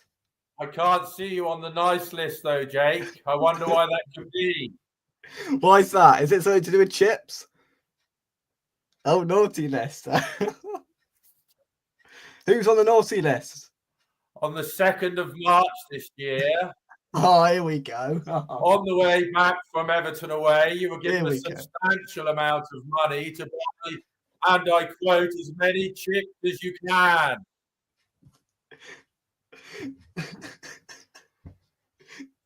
Yeah, what happened? You didn't come back with many chips, and there was no change, was there? I gave you the change, and I gave you a portion of chips. Naughty boy. What? That's outrageous, mate. No, right. Let's just have. What? You gave me 4 chips and no change. I went to Burger King. I bought you a portion of chips, and I gave you the change, Santa. Is there like a bit of a delay to the North Pole? Yeah, it's a delay. It's a delay. Right. Is there anything else to say? No. How are you, Ter? It's never too late to get yourself on the nice list, Jake. I heard that you bought Mike Hatcher a meal deal. I did buy Mike Hatcher a meal deal. There he is, Terry. A round of applause to Terry Newsham. That is one of the best things I've ever experienced live on YouTube. How are you? Where have you got that suit from? Where have you got it from? Where am I? No. Where did you get the suit from? I got it from a Santa Claus suit maker. Oh, Christ. Do you know what? I saw that clock and I thought that looks like Terry Newsham's clock, but I thought surely not is he here with a Santa suit on. Surely not. I mean, H, how did you How do you review the Santa performance? I'll be honest, I'm all right with it. Like, really, it's not every day you come on a football channel for a football festive special and Santa makes an appearance, mate. Wow, like, I mean, an appearance, and then it surprise appearance. Surprised me. I didn't have a clue about that. Right? Like, I didn't have a clue. And I wasn't on any of the lists, so I'm all right. Oh yeah. I bought it because this year we've got our granddaughter's about 18 months old, so I'm going to go down and walk outside the front of our house on Christmas Eve and wave through the window at her. We're going to make a little bit of a family tradition that Santa appears outside their house on Christmas Eve. So I invested heavily in some. Terry wears that to Man City away for charity. That is not a problem. I wear it to Man City away, not for charity. Even the glasses and the white gloves, look, it's fantastic. Oh my God. Whatever next. Well, that is something that I didn't expect to see on my Sunday evening. So am I on the nice list or the naughty list? The naughty list. Oh. I'll make you on the nice list, Jake. You've put in the miles this year, haven't you? Thank so you. As the people always seem to point out on the blogs, on the vlogs, that you're putting in the miles day after day, match after match. So sitting in the back of my car, it's been an absolute pleasure having you along. We often say that the 90 minutes of football is ruined. The 90 minutes of football ruins a good day out, doesn't it? So it does. We echoed that sentiment earlier. I mean, H, there's an ongoing joke that loads of people on my vlog comment that Jake, you really put in the miles, and Jake, that you go out there and you go to all the away days, and it sort of annoys Santa a little bit because I sit in the back of the car and I edit the vlog, right? But I'm the one that puts in the miles, Santa, right? Yeah, that's right. Yeah, indeed. Yeah. Me. You put more miles than I do on a Christmas Eve. Oh, sorry, I haven't got the beard on anymore. Yeah, the beard's gone. Eve. Oh. Well, H, have you got anything that you want Santa to get you this year whilst he's there or not? Do you know what? I don't actually know. Just 3 points on Boxing Day. I've got some contacts who could get rid of a Mr. Lopetegui for you. I'm not opposed to a little bit of change. Just a few extra points, something a little bit more interesting than what I'm seeing at the moment, then I'm happy. Absolutely. Santa, do you want Lopetegui to be sacked? I don't know, mate. I don't know. What's the alternative? Where are we going? To I don't know. Services. Yes, ultimately, yes. I don't think he's right for our football club, but I don't know where we go from there. I don't know what the solution is. It's disappointing because we won the transfer window in the summer, didn't we? Well, yeah, everyone was glazed at our transfer window. Yeah, but since then it's been shambolic for most of the time, haven't it? It's either been prosecco or champagne, and there's not enough champagne, unfortunately. So, yeah, I don't know. I don't know if you've done highlights of the year, but highlight of the year will go back to Chipgate on the 2nd of March. Jesus Everton Christ. Away, heading towards a dull 1-1 draw. Then Souček scores what we consider to be goal of the season. We both injure our legs in the celebration. Yeah. Then 3 minutes later, Alvarez trundles through the middle and scores his. And, excellent. What a day. What a day. I think I even held Nicky Hawkins' camera while he did the interview with you. You did. You did. That was the best part of it, Ter. Does life get any better? It doesn't. It honestly does. H, were you upper or lower at Everton? I was upper. So were we. It was chaos. Are at the back as well, so I had quite a restricted view, but perfectly fine to see the goals down our side. But yeah, it was. I do like the ground though. I'm quite looking forward to going back. So am I. Yeah. Yeah. Going back on someone's birthday this year, Ter, aren't we? Indeed, Santa's birthday, which Santa's ironically birthday. is in mid-December. So Yeah. So I'm only Santa, I'm not Jesus. So yeah, forgive me. The 15th of March is your birthday, and that is Everton away next year. Exactement, excelente.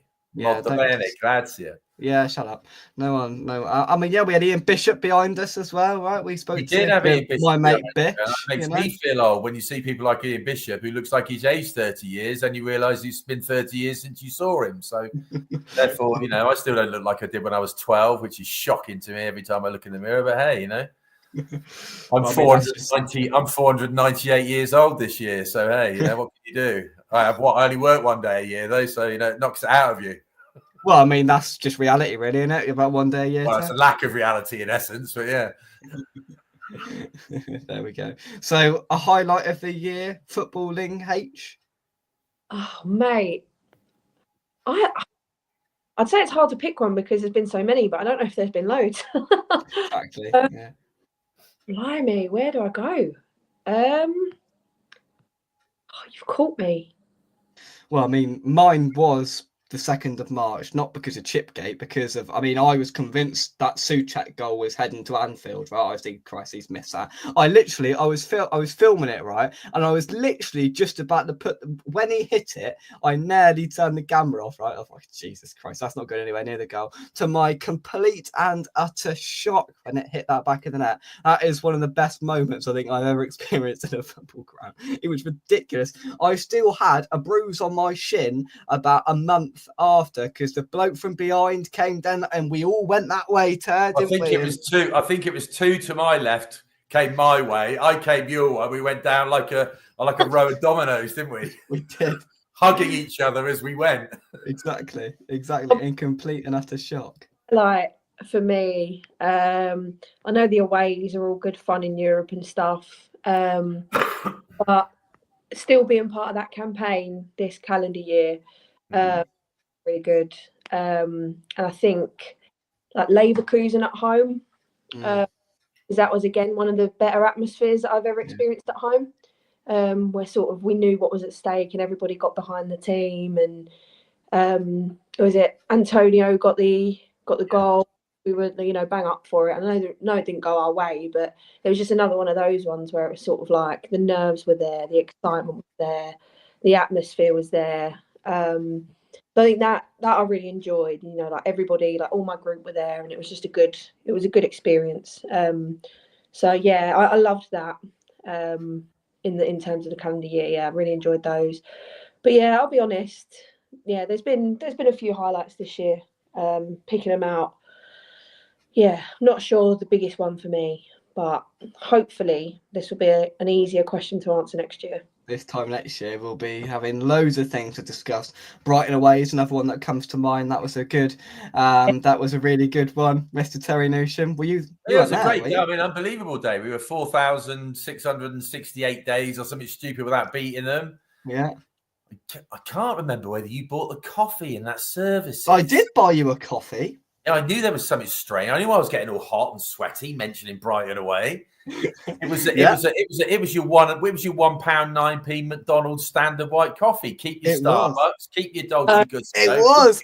I'll have your McDonald's. Keep your Nescafe Dolce Gusto. 6 sugars. Don't stir it. I don't like it sweet. Bosh. If you go back to the vlog from that game, he's pretty much recited that word for word for what he said on the vlog back in August. Oh, I remember everything, Jake. Oh no, sorry, I'm out of character again. Yeah. Exactly. But that was a good day. But it's just such a pain in getting away from the place. And we got some. I filmed you with the ground in the background and I accidentally pressed pause about halfway through your monologue and was too scared to tell you, so you had to do it again.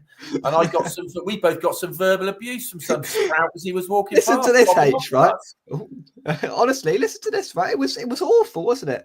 Literally, H, no word of a lie, right? So I did, because we were waiting for that blimmin' park and ride thing to get back, and we were like, right, Dad was in the queue when me and Terry film it. So I did my perfect word for word 3.5 minute match review. We finally beaten Brighton, all the rest of it. Got to Terry. It felt like about 45 minutes to me. So as I say, I pressed pause about 2 minutes in accidentally. I don't think I filmed it. And then we did it a second time around.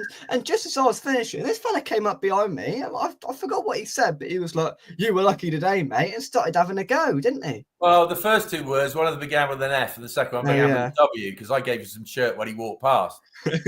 Yeah, I'm sure you can imagine that. But victory, for goodness sake. I know. It was first victory in 4,696 days at Brighton. Huge win. I was the first row, and I got absolutely. I don't know if it was goal 2 or goal 3 actually, but that's probably not one of my best moments because it got caught on Match of the Day. And you see in slow motion the moment somebody puts their foot on my shoulder. Oh God! I look at them like, I'm not gonna lie, a bit raging. The moment, but a bit raging, and then just completely crumble up as they use me as a springboard to try and get towards the celebrations. Lovely. Having that on television isn't one of my favourite moments, but it was a great game. Loved it. It was. Oh, God. Well over. Chaos. It was overdue. It was absolute chaos. Well, I mean, there is going to be one notable absentee from St. Mary's on Boxing Day. Some excuse got wheeled out from Santa that he can't do Boxing Day. What was the excuse? Too tired? Well, my mum's coming up from Weymouth. My 82-year-old mother's coming up from Weymouth to spend on Christmas Eve, Christmas Eve, Christmas Day, Boxing Day with us, and then we're driving her back down to Weymouth on the 27th. I did suggest to my wife that she may want to take her shopping in the Southampton area on the Saturday. And I could be, oh my God, Jake, Rich, what are you doing? Have you got a spare ticket? Yeah, we do, Tam. We do. Yeah. It was just a step too far. Even I couldn't work my Christmas magic on such an event, unfortunately. So, yeah. Well, there we go. So there is no such fortune for me. But we'll be back 4th of January. 4th of January, yes, for an easy 3 points at the Etihad. Exactly. Everyone beats them these days, so we shouldn't have an issue. Yeah. That means we won't. Yeah, that means we won't. For sure. For sure. Are we doing Christmas cards on the 4th of January, Tel, or is that a bit late? If you want to tell me now, I can then get one, yeah. Okay, should we do that? Should we do Christmas cards? No, okay. No. Yeah, I didn't think so. No. Let's leave that. Let's leave it. Yeah. Let's leave it. Let's do sausage rolls and coffee. You just buy the coffee like normal. Yeah, I'll buy the coffee. Let's leave it. Let's not change the perfect format. Play, Jake, putting all the miles in, you do. Well, I mean, H just got it. I mean, all those miles I put in, week in, week out. You can stay awake in the car and do your editing. So exactly. Yeah. I mean, it is a great. I mean, depending on how action-packed the game is, it can take me between 45 minutes and an hour to edit that video and upload it. I mean. Yeah, you can't be falling asleep trying to do that. No, I mean, important work for the people, right? It's a long day out for you, mate. So, yeah, get support for you. You deserve it. And especially on the 4th of January, it's Man City on the Saturday. I'll be at Greg's on the Sunday, right? So I've got a full weekend of it. And then back to school on the Monday, and I'm like, oh, my God. Cry me a river. Tragic. Yeah. So if my highlight, I appreciate you haven't asked me. If my highlight of the year was Everton away, my low light of the year was a match that you and your dad were at, which was Chelsea away, and I was in Portugal with the family. A rather nice hotel, in all honesty, that I didn't think would show such dross as football. So myself and my son-in-law had walked down to the beach and seen a bar that was showing all the football. But when we got back to it, this was on the. That was a Sunday, wasn't it? Lunchtime Sunday kickoff, that Chelsea match. So we arrived on the Saturday, sussed out a beach bar where we could watch the football. Then on the Sunday, we found there was a separate sort of hotel bar where they did indeed have the football on. So I didn't have any. I had no West Ham liveried gear on, just a pair of shorts and a t-shirts and flip flops. And I stumbled down at 12:30. And took my place along with probably half a dozen others. Sat in the back. We're a family of 5 who all had Tottenham shirts on. So, what was it? 3 or 4-0 at half time? 5-0. Oh, at half time. I know it's 5-0 at full time, but was it 4 at half time? I don't know. H, that was another tragic day. I walked back. I left the good lady wife and the daughter and the granddaughter, who's only 6 months at a time, around the pool. Watched the first half, walked back up, and my wife looked at me as I sort of strolled back up to the sunbed where she was turning herself into a crisp. And she said, "Has it finished already?" And I went, "As far as I'm concerned, yes, it has." Because as each goal went in, the Tottenham family got more and more vociferous and louder. And again, I had nothing West Ham on. I'd not indicated to anyone I was West Ham. Probably for the best.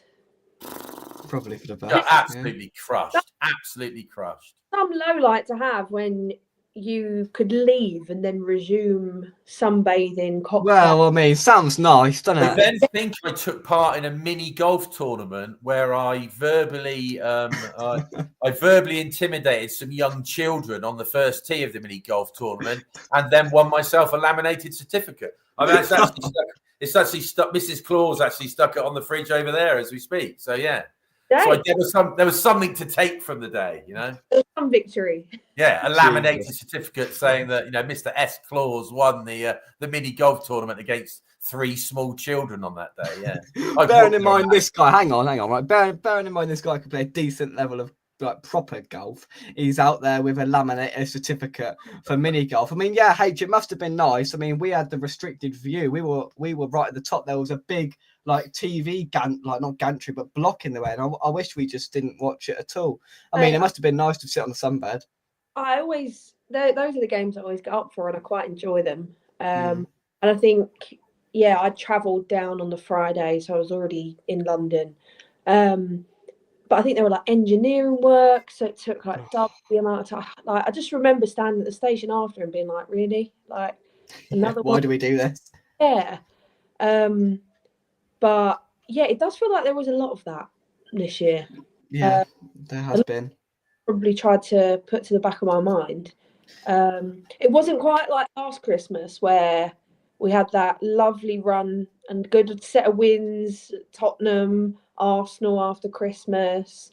Like there seemed to be quite a buzz around us last Christmas. We had a good December, but yeah, not quite this year. I mean, before I let you beautiful people go, I'm going to log onto my Footballogy app and tell you all of the devastating defeats that we've been a part of this year. So, I mean, this is 2024, right? Where am I? So I'm going to go for the games, right? So the Arsenal at home game a couple of weeks ago, that wasn't good. Forest away, Ter? The only best thing was we saw an exact replica of one of my cats. We thought Leo had followed. Yes, we did. We did, absolutely. We then go You managed to dodge out buying Nigel a coffee, even though he was dressed in the most awesome retro yellow and brown outfit. It was like an old Elise outfit quality. It was awful. Or even Elise, absolutely bang on the style. And you said, at least I'll be able to see him so that when I do, I can dodge behind you and not buy him a coffee. That's exactly what I did. Yeah, and I could be wrong. My memory is shockingly bad for a 498-year-old. So, and then the Chelsea game we've been talking about, the Palace away game, that was another bad one. Wolves away, that was a good one. 2-1 win. VAR nicked us there. H. But James Ward-Prowse scored in the corner. Yeah, yeah. H, that was a good one. And Fabianski may have had like Kilman's eyelash blocked his view, so the goal was cancelled out. Yeah. Oh, ho, ho. Oh, we'll leave it there. Right, ladies and gents, thank you very much indeed for joining me. It's gender fluid these days, so. Oh, Jesus. H, thank you for staying with me for a while. Thank you very much. Have a very Merry Christmas. You too, mate. Have a good one, and I will see you on Boxing Day. Boxing Day. I mean, some of the part-timers won't be there, but hey ho. Right, Santa, you've got work to do, so get back to it, mate. Busy old time of the year for me, to be fair. Yeah. So thank you for your time. There's a lot of cocks. There's a lot of cocks in Somerset, so I've got to get round to them all.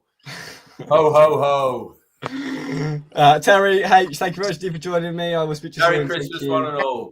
Thank you. Come on, you eyes. See you, Ter. What have I just watched? Oh God, Jesus! I didn't even mean to press that so quickly. I need some time to just build myself up first. And let's get Gatesy on first because I can't deal with him for a minute, right? So I've just had Santa turn up. Unprecedented. Didn't know he was turning up, but he did. Look and see. Right, I'm getting abuse now. Right, Gatesy, you can't see this, but Frankel sat in the green room, expletively doing like actions, right, like this. Right? There's no need for that. No need for it. Lacking in class. Lacking in class. Yeah, these Americans. And he's like cupping his ear like this. Look, yeah. Look at him. Look. What is he doing? No what need is he for doing? Right, go on. You do it again, Adam. You've invited him on. You've, out of the goodness of your heart, you're bringing him into your domain. Yeah. And this is how he repays you. Yeah, I mean, I didn't invite him on because if I was in charge, I wouldn't have invited him on in the first place. But oh dear. Adam Here Frankel, he how are comes. you? Hi, Jacob. Yeah, my name's not Jacob. It never has been, and it never will be. Always has been, always will be. But yeah, good to see you, Jacob. How are you? Merry Christmas. Merry Christmas to you too. You are such a rotter, you are, Frankel. Yeah. I'm a good quality human. That's what I says am. who? Yeah. And if you need a hat to prove that, then you're struggling, right? No, I mean, I just, it's so that you guys know. That's all. Right. Yeah. Right. You're welcome. But thanks for having me. No, thanks, Richard, for having me. Gatesy, how are you, first of all? I'm all right, mate. Yeah, I'm all right.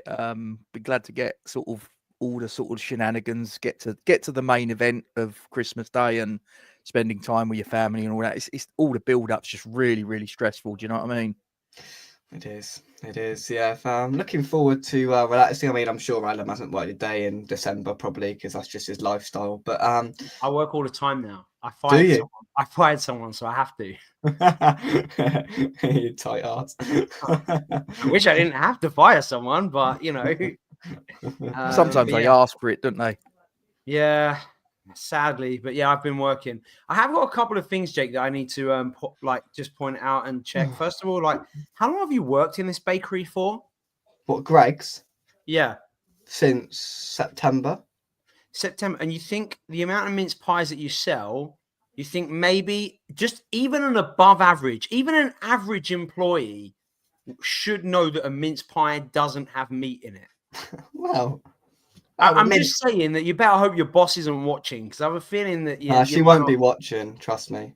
Also, I got one more thing from earlier that I made a couple of notes. You see, just so you knew I was watching. You realize in America they don't have Yorkshire pudding. It doesn't exist. What? Nope. That's ridiculous. I know. Just add it to the list of things that are ridiculous colonials about America. I mean, I'll be honest, it probably doesn't make the top 10 things that are ridiculous, but it's on the list. That is completely and utterly scandalous, right? You still want to come? Well, yeah, I think I can handle 2 weeks without a Yorkshire pudding, but you could make it while you're out there, surely. Yeah. Introduce those American ruffians to some proper food. Yeah. Being in the kitchen, just not my strength.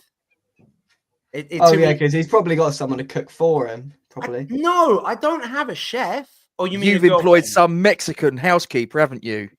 No, she just cleans and does my washing. She don't do my cooking. She just Mexican, cleans though, right? And does my washing. Yeah, is that what she does? Yeah. I pay. I mean, I bet you do. We talk about West Ham. Let's... Now you've opened a can of worms here, Gatesy, and I don't mind it at all. Yeah, good to see everybody, by the way. Nice let's see that nice bit of diversion tactics. Yeah, there. Let's see. Yeah, I mean, let's get away from what we're really here to talk about. You sort of like Frankel, you mean person getting in some poor Mexican over the border just to sort of clean and wait on you hand and foot. It's terrible. She's probably more legal than I am. I'm the one that got kicked out the last time Trump got elected, remember? So I mean, wow. She'd probably be cleaning an empty house because I'm not allowed back in it. Well, when's it he gets back in? It's beginning of January, isn't it? He's inaugurated. Yeah, Frankel can't wait. So. Yeah. Well, no, don't worry though, because at least all the wars will stop. Because FBI on his front door. All right, we don't need to get political. All right, this is a Christmas show, right? No need to get political, Frankel. I mean, Christmas happened in the Middle East. Oh, can we just please give it a rest? Just saying. Honestly. I mean, right, we were having a grand Israel old time. Just happened to be a major location of this story. We were having a grand old time, right? And then all of a sudden, Frankel turns up, ruins it all. Yeah. That sounds like such a common theme in my life. Yeah. Yeah. A recurring theme. See? Yeah, keep it crisp. I mean, come on. It's not your fault, though, is it, Frankel? It's not your fault. No, I died, remember? And so, if no one's ever, just in case he hadn't mentioned it, he died and then he came back to life, just in case you didn't know. Yeah. Right. Thanks, Jacob, for So basically, you're Jesus. Well, I mean, we did both rise on the third day, but I mean, you know, others have made some comparisons. I think that's a little far fetched. And Jason, for example, he makes that comparison regularly. Gatesy, has he ever told you he knows the blokes from Do Perfect or not? No, he hasn't bored me. I mean, told me that story. Oh. See, Go on, tell me, Frankel. Tell me. I don't name drop. You don't. Oh, he's got the jumper on as well. I didn't even know that, right? He's got the jumper on. Right, we are both lacking Christmas jumpers, but I'm going to let Gatesy off because he's got a West Ham shirt on. Frankel, unacceptable. So what do I have on underneath this? It's red, if that counts. No. Red? That definitely doesn't. No.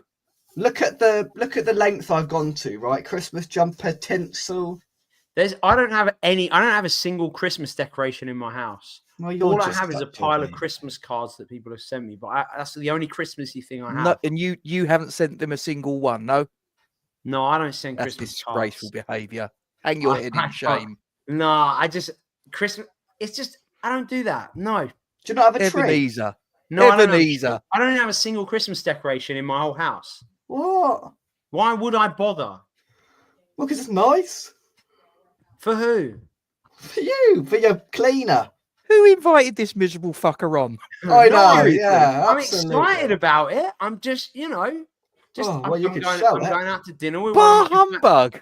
My one of God. my friends is inviting me round for some family Christmas. This is a Christmas party. It's supposed to be, Frankel. Come on, get with the spirit. Well, I'm sorry, but my provided alcohol didn't arrive. I'm drinking Coke Zero, so maybe with some Christmas spirits, I'd get into the Christmas spirit.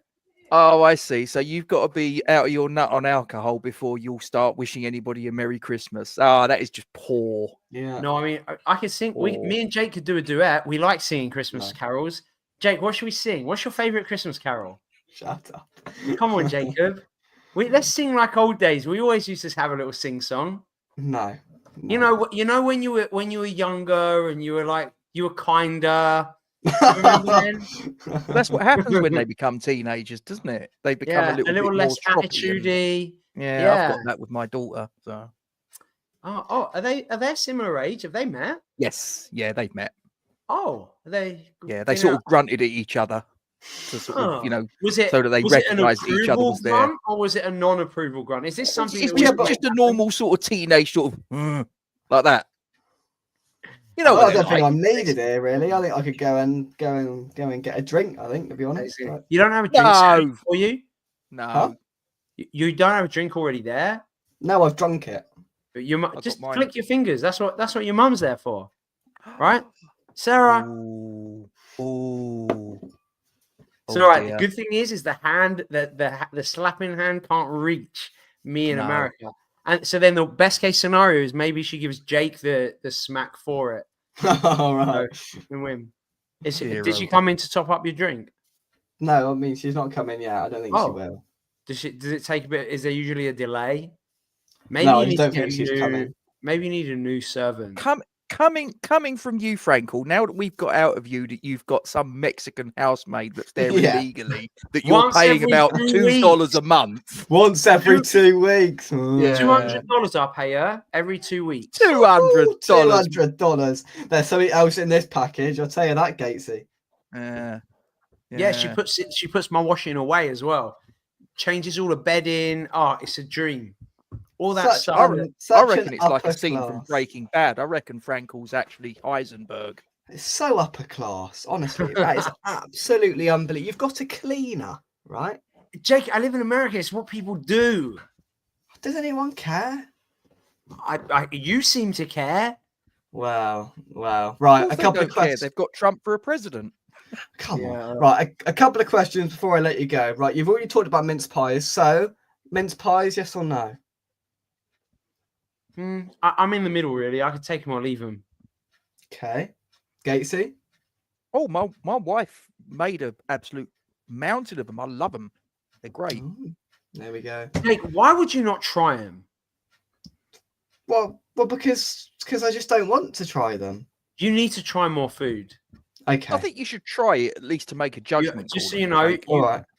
You ever come to America? I'm gonna force you to try all kinds of different food. Well, like mince pies in July. No, not mince pies, but like other things that are weirder. Do they have mince pies over there? No. Well, they ain't got Yorkshire puddings. Well, that's even worse. I think they do have mince pies, actually, Gatesy. No, I'm pretty sure they don't.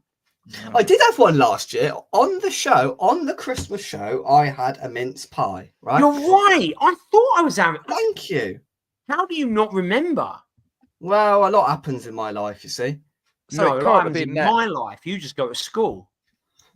You can't have enjoyed it that much, Jake, if you can't remember it until someone in the chat pointed it out. It wasn't very good. And my final question. Mr. Kipling one? I can't. Do you think I remember that? You should get. I'll get you one of my wife's ones. I'll get it in a little packet and I'll send it down to you in Somerset. Oh, there we go. There we go. Lovely. It'll change She your should life. hand deliver them, Gatesy. Send her down there to hand deliver them. It's a long way. It's a long way to is. Somerset. Right. Yeah, it is, but maybe we could do it on the way to Devon or Cornwall. Blimey. Right. Adam and Gatesy, thank you very much. Well, I mean, Gatesy, thank you very much for upholding the Christmas spirit. Frankel, thank you very much for coming here and just ruining it. I've got to. It's my birthday, isn't it? Is it? Oh, happy birthday. Oh, not today, Christmas Day. Oh, well, it's still kind of. We were going to sing you a song if it was your birthday, but yeah, we don't sing songs anymore. No. Why not? No. You're too old for that. No, I mean, like some of us that aren't plastic will be there on Boxing Day, so we can. Sing what a plastic fan living across the other side of the world. Just seen Peter's comment in the chat. That's nice. Happy 70th, Gatesy. There we go. I thought it was 71st. Gatesy and Adam, thank you very much. Thank you very much indeed for joining me. Have a very Merry Christmas. You too, mate. Look after yourself. Thank you very much. Take care, Frankel. Bye, Adam. See you, Jacob. That was not West Hamsy at all. I don't think you asked me a single West Ham question. Well, no, because this is a Christmas party, and my name's Jake, not Jacob. Thank you very much. Right, good to get him. see, he's now swearing at me. Right, there's no need for that. There's absolutely no need for that. I've got some professionalism to uphold with this next guest, who has a Christmas jumper on, which has made my day that little bit better. Adam, go away. The fantastic Ian from E13 Events. Ian, how are you, mate? Hello, mate. You okay? Yeah, not bad. Not bad at all. And you've got a West Ham Christmas jumper as well, which is even better. Look at that. I have, and unlike John, I bought mine. I didn't get given mine. So fantastic. Yeah, fantastic. Yeah, see, Johnny took that freebie and he took it right away. See, you've gone and got yours yourself. Brilliant. Right, so let's get the Christmas questions out of the way first. Right, the ones I didn't ask them is favorite Christmas film. Now I've got the right answer. Right, National Anthem, Christmas Vacation. See, I've never watched that. Right, God, you never watched it. You're too young to watch it anyway. There's a lot of swearing. Oh well, I've been to Christmas lines, which is "Merry Christmas, the shit has fall." So that's watch it. I think I'll watch it. I've been to a few away days. I think I've heard them all. but no. Mince pies. Do I like them? Yeah. Yeah. Mince pie. I prefer 2 pie and mash, but yeah, mince pies. They're all right. They're not only Christmas, but they're all right. They're all right. Yeah, I just get baffled where I work at a Greg's on a Sunday and they were dishing them out in October, and I'm like, what? Mince pies in October? I'm like, I can barely comprehend them in December. No wonder October. It's ridiculous, absolutely ridiculous. But in terms of E13 events, a really good year for you. Yeah, been a busy year. Yeah, we've obviously we've started out with a couple of local events like we do.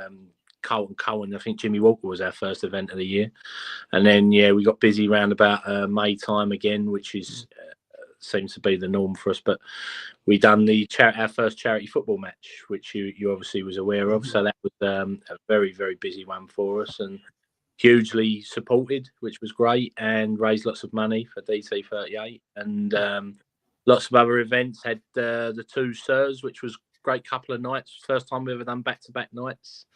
So we had Sir Trevor Brookins, Sir Jeff Hurst together for 2 evenings. Tony Cotty was hosting as well, so we had to knight him on the stage and make him Sir Tony Cotty so that he wasn't left out. But yeah, brilliant couple of nights, and other ones where we visited people and they've asked us to come and host events. Obviously done the golf day again as well, and next year's our 5th one.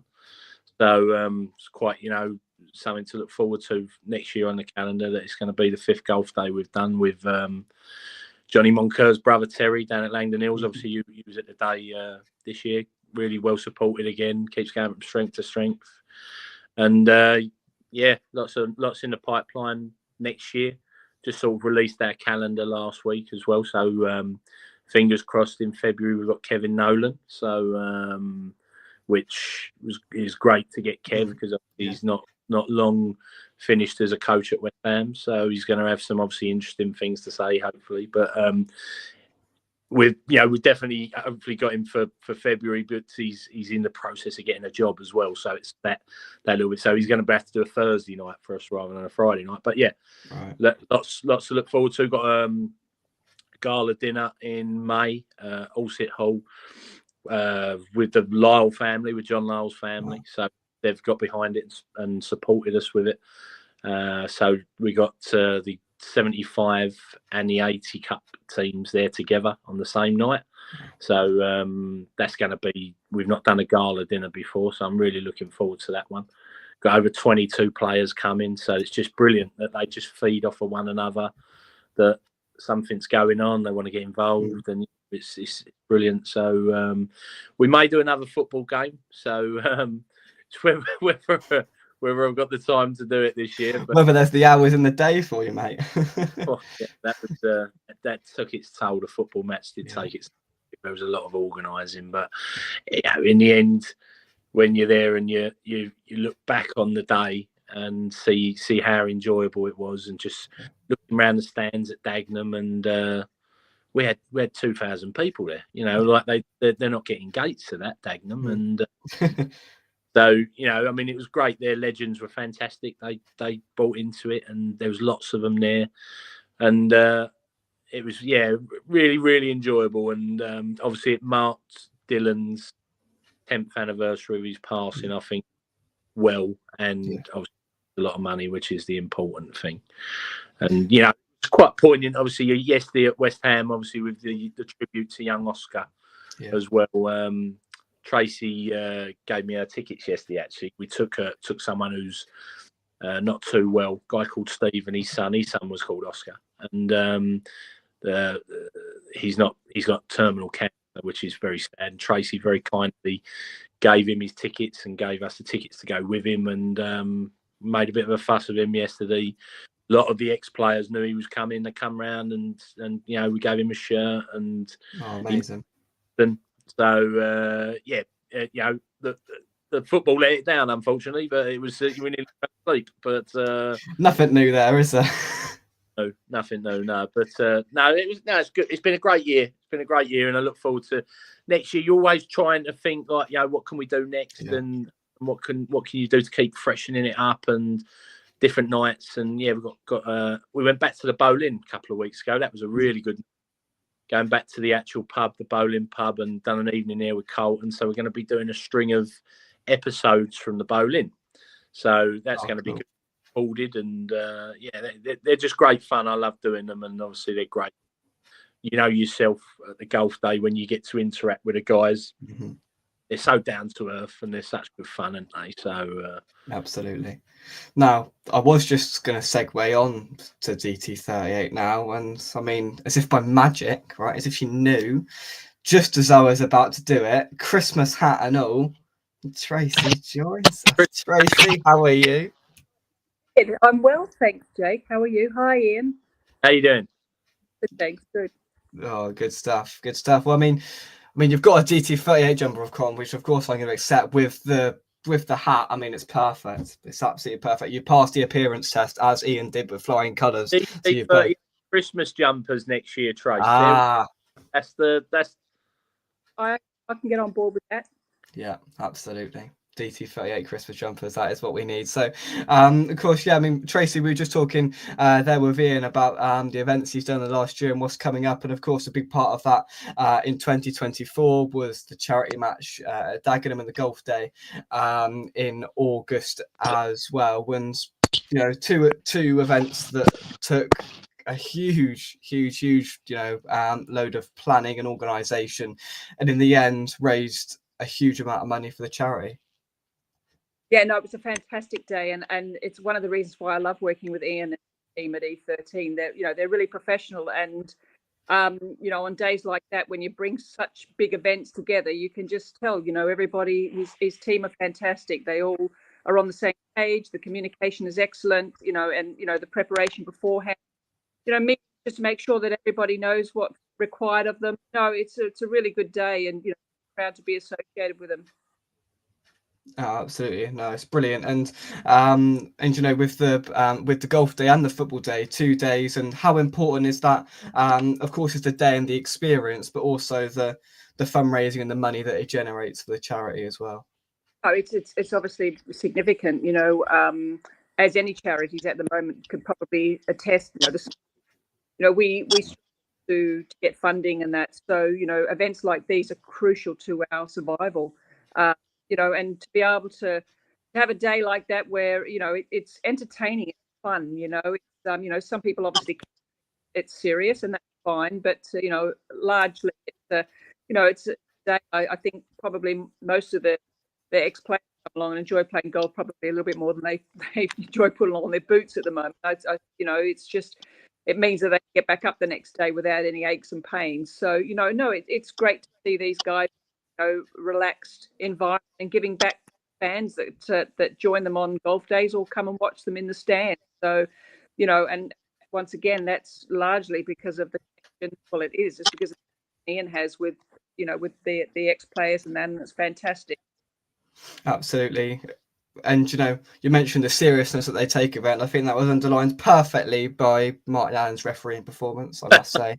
I thought it was pinpoint. I thought it represented the magnificentness of what VAR has become as well. To utilise VAR at Dagenham was something that I didn't have on my bingo card for the day as well. But no, in all seriousness, it just amazed me, Ian, about the about the length and breadth of players from both West Ham and Dagenham there, and some took it more seriously than others, but overall everyone was there for the same reason.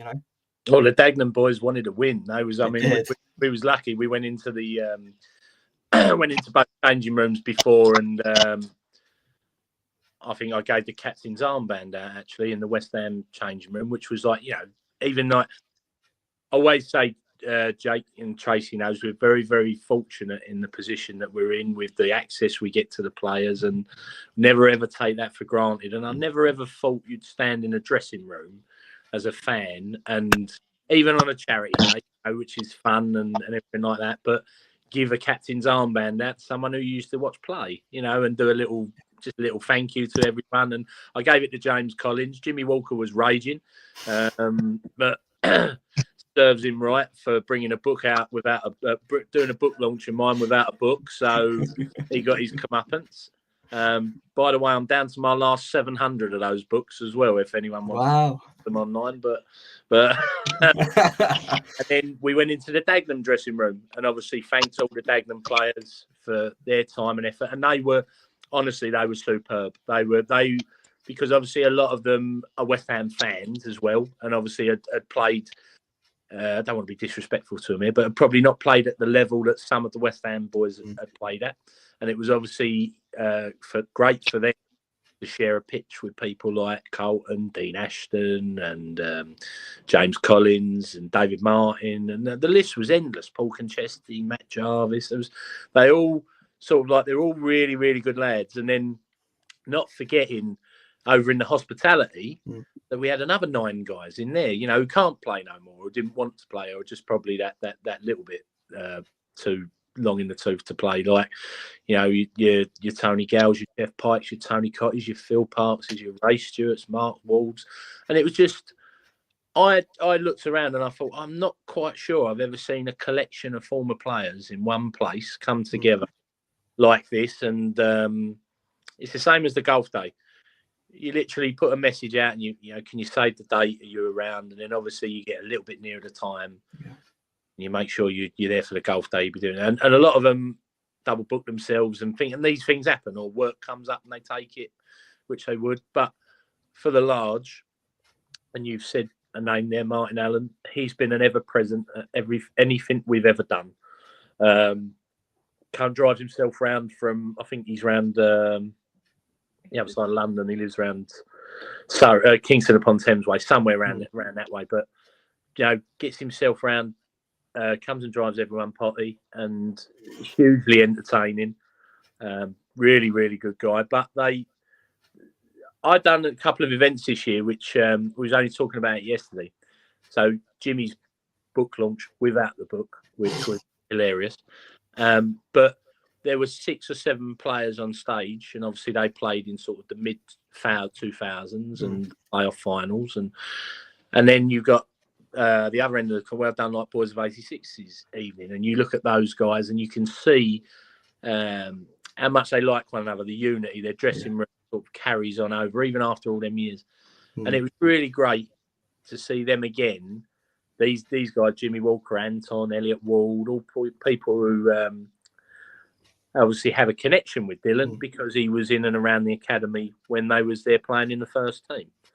And they don't hesitate. They come back time and time again, and sort of, you don't have to say anything other than it's for DT38 or it's for us, and we'd love you to be there. And they're there all the time, and players do get a lot of bad publicity, and so do the club. But there's also they also do an awful lot of good. And you look at this time of year when the first team as well, they're going around all the hospitals, dropping stuff off the kids.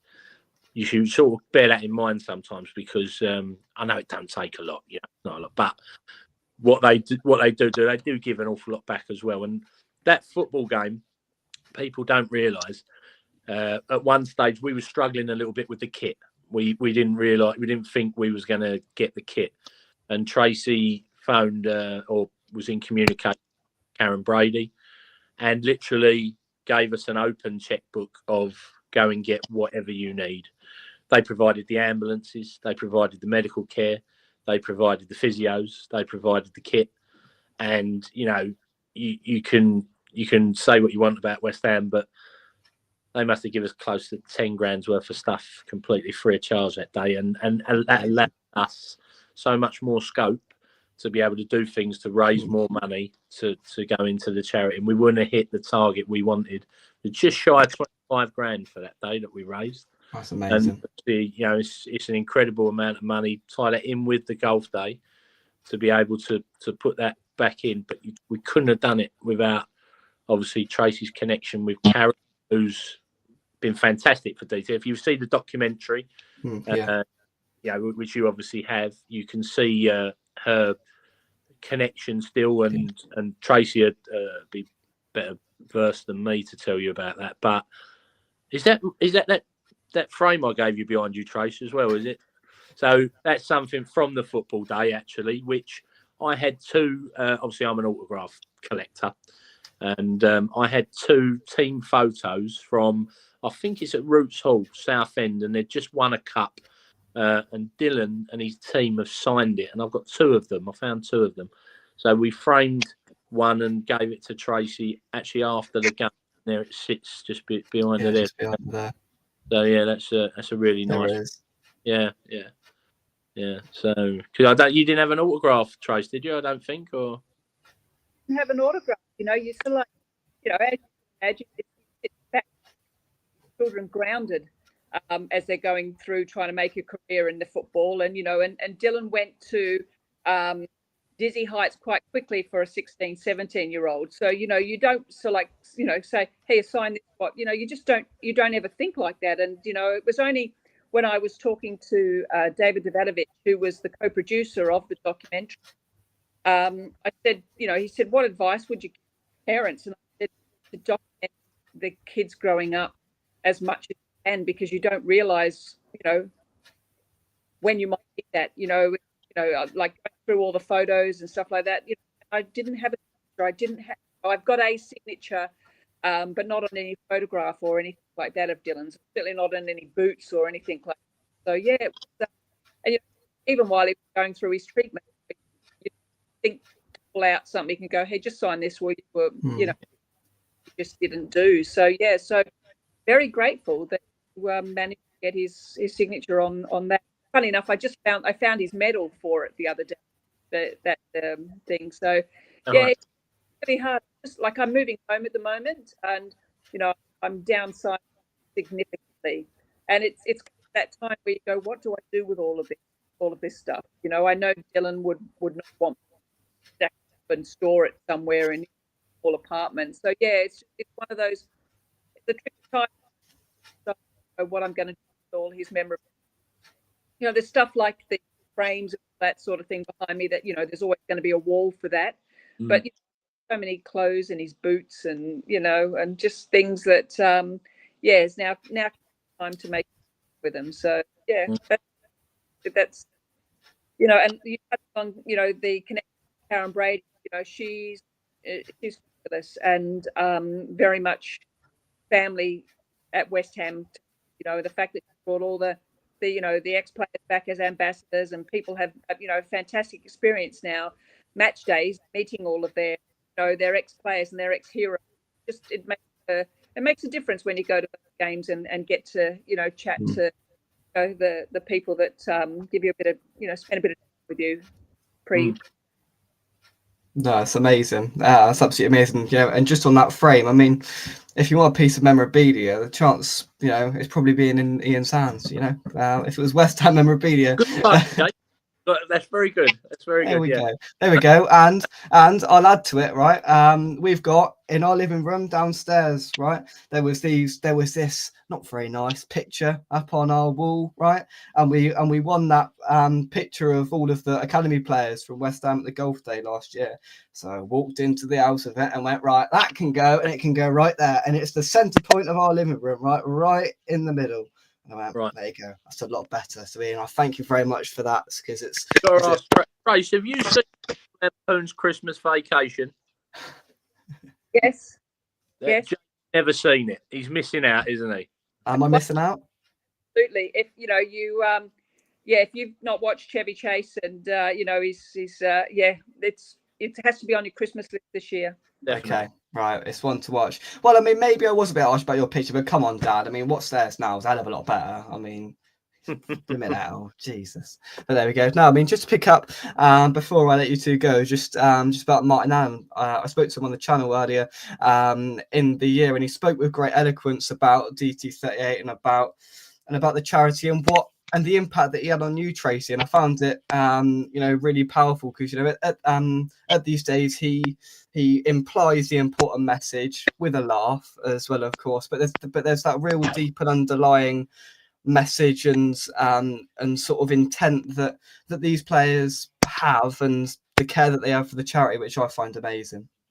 No, I think so, and I think largely too, you know, like Martin was one of the players that he won't mind me saying, because I know he's mentioned it before, but he actually needed to go and get a check, and I managed to get him in within, like, you know, I think 36 hours to go and get it checked, and that's really half the battle, because as you can imagine, just worrying about what's going on and you know what it could be, it just rules out, you know, all of the. It just helps you get on with your day and less anxiety and everything like that. So I think he's very, very touched because of that. You know, the way that all played out. But I also know that on the day that he reffed, he was quite emotional, because he found that it was very emotional stepping back out on the football pitch again. And he said it may be the last time. And I reassured him, no, that we would always need a referee, and it was his job if he wanted it. There'll be more ex-player games, and if he wants the job, it's his sort of thing. So he was moving the VAR permanently if he has to. If he's a fourth official, I'm sure I'd love to see him being a fourth official. Managers down. I mean, I've been on a game. I mean, when Martin was manager at Barnet and Eastleigh, you know, if he was at Dagenham, you obviously sat right behind him, and my God, did he used to. I'm surprised he's not got heart troubles. Never mind something wrong with his testicles, because the screaming and shouting that Martin used to do is different class. I can imagine. Yeah. But I can imagine, but no, it's that message really is brilliant, and it amazes me just about the love for West Ham at the golf days, Ian, especially. You could have Marlon Harewood, or you could go back to Brian Deere, and you've got that love for West Ham that's intertwined, that's underlined through all of them, and that's what makes the events and the days so special, I think. Well, people like Brian is a great example of it. Obviously, someone who played in the 60s, and even things. I think I've always said we're a very special club, and we are. And the connection between our former players from, as you say, from the 60s present day is. And Brian done one of the most fitting tributes I've ever heard at our golf day. I think it was the second one. Might have even been the first one. I can't remember. And talking about retired shirts, because obviously he was a great mate of Bobby Moore's, one of his best friends. And Brian had no knowledge of the charity at the time, because obviously I think Tracy agreed that the charity has then grown into West Ham have helped it to grow, and the former players obviously through the golf day and through the football day, and now they're ambassadorial roles. Now proudly wear their DT38 badges on most of their blazers over at West Ham, which is great. But Brian, Tony Carr done a great tribute to Dylan, a personal one, because obviously we ask someone every year to do a tribute. Tony's done a couple. Kenny Brown's done, but Brian done one without knowing one in the first couple of years. It was really fitting, and it always stuck with me. That he said there were only 2 shirts that are retired at West Ham, and he said one was Bobby's, number 6, and he looked at Tracy and he said, and the other one was your boys. And he says, and you should be very proud of that. And I just thought that was so fitting to come from someone who didn't really have a connection with the charity until that morning, had probably no knowledge of it. And then within 4 hours from a game of golf, integrating with Tracy, the team from DT38, our team and Terry's team at Langdon Hills, and everyone, you all pull together on them charity days. Everyone sort of pulls, because they're different to events. Obviously, events are shows. I like to say, you come into a show, it's the same as going to the theatre to watch something. You're going to a show to be entertained, and you're buying.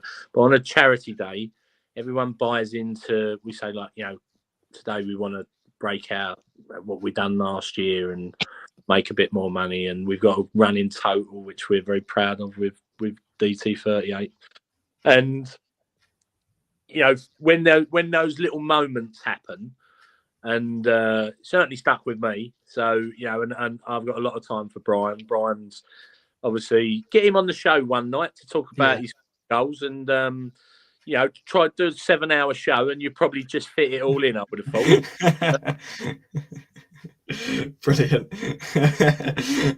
Absolutely brilliant. No, I mean the events and the days that that you put together, Ian. I mean, there's the time, and you must have a pretty good set of organizational skills, I'll give you that.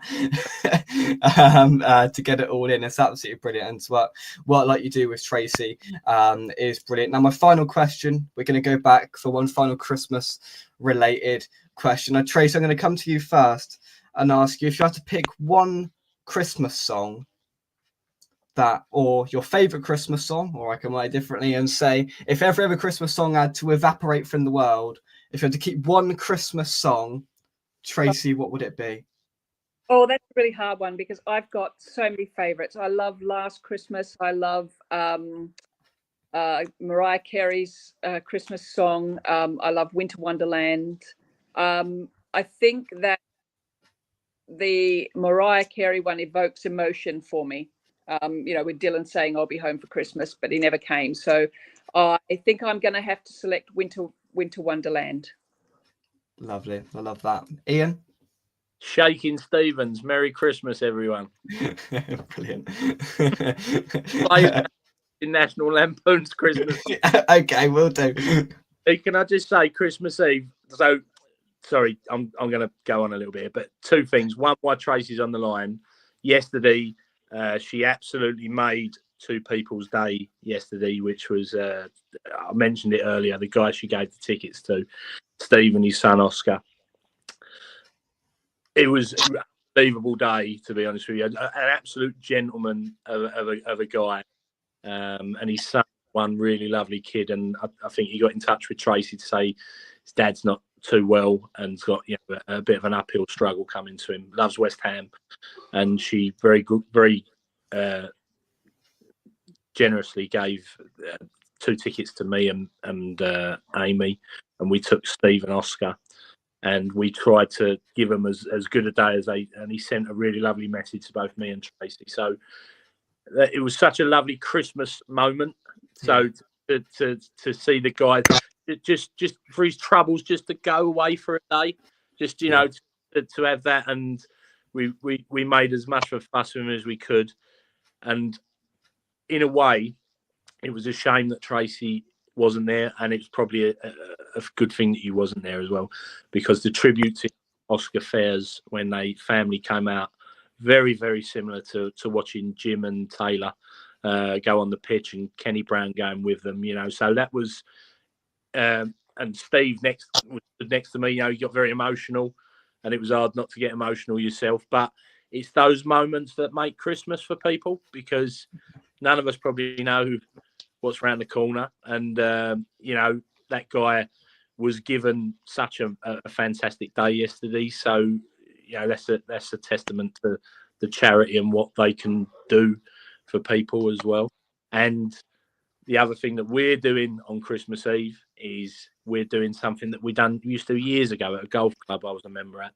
Is we're doing a free event on Christmas Eve at a local club to us in Collier Row, and we're bringing a Father Christmas and doing a carol service thing, 3 mince pies, bit of mulled wine, and then all you got to do, if you want to bring your kids completely free of charge, you bring a present with a kid's name on it, and if you would like to, you donate another present, just a wrapped present, and we're going to take them to the children's ward on Christmas Eve. So something that we're doing as well. Wanted to do it for a long while, so we're doing it in Collier Row this Christmas Eve at my local club in Collier Row. So yeah, just I love Christmas, and I'm looking forward to doing that Christmas Eve. And then once we drop the presents off, I'm going to get completely sloshed listening to Shaking Stephen, watching Chevy Chase. There we go. See, that is Ian's ideal Christmas Eve, and you deserve it as well, mate. So have a fantastic Christmas. Ian and Tracy, have a very Merry Christmas. We'll see you in 2025. And Tracy, I hope you get what you asked for. I hope you're on the nice list, like I am, of course. A nice list hat on, not my naughty list hat on. But if I can just add to anything, it was easy for me to give up those tickets for the likes of Stephen and Oscar. But Ian, you please take some credit for making that day so special for him, because you introduced him to every ex-player that was available down there, every ambassador, and there's not too many people that have got that kind of pull at the club. They know the work you do, and I can only thank you. So I'm really grateful that you are available on that day, because you're very professional, and you know how to make people have a wonderful experience. So thank you so much. I've got to meet Ray Winston. Brilliant.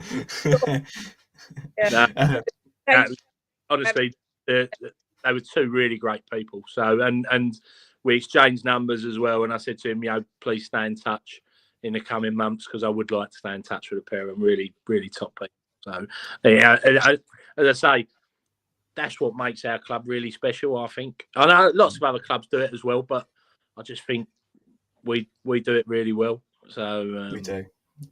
No, it's it's special, and what you two do is special as well. So thank you very much. Have a very Merry Christmas. Enjoy your film and your. Please, 3 points. Oh, I know. Honestly, Ian, if we go down there, we can't beat them. We just will pack it in, haven't we? Oh, don't stop. Let's not go down there. We won't be going there. At least they didn't lose yesterday, to be fair, because that normally puts the dampener on. At least we've got till Boxing Day now. So our Christmas ain't completely ruined. Tracy, Ian, have a very Merry Christmas. Thank you very much indeed, and I'll speak to you both soon. All the best. Thanks for coming on, guys. Thank you. Thank you very much. That was amazing. So thank you very much to both of them. Now we have the terrific trio, the regulars. They're here. They're poised. Nigel has waited very patiently, sorting out his moustache. I've been watching you, Nigel. Don't think I haven't, right? He's been there for 10 minutes. sorting out his moustache. We're going to rejoin you with the regulars in just a second. I'm going to nip to the toilet because I've been doing this for 2 hours and 8 minutes. So I'm going to return with these three gentlemen on the screen. I can't guarantee I'll be here. This is 20 seconds. Me, they're back. Nigel, Mike, Gary, don't do anything silly if I'm not here, all right? Good. Right. See you in a sec.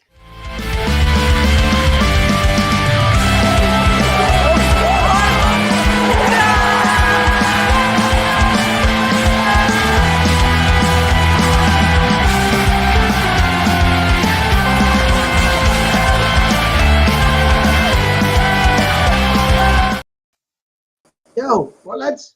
All right, guys.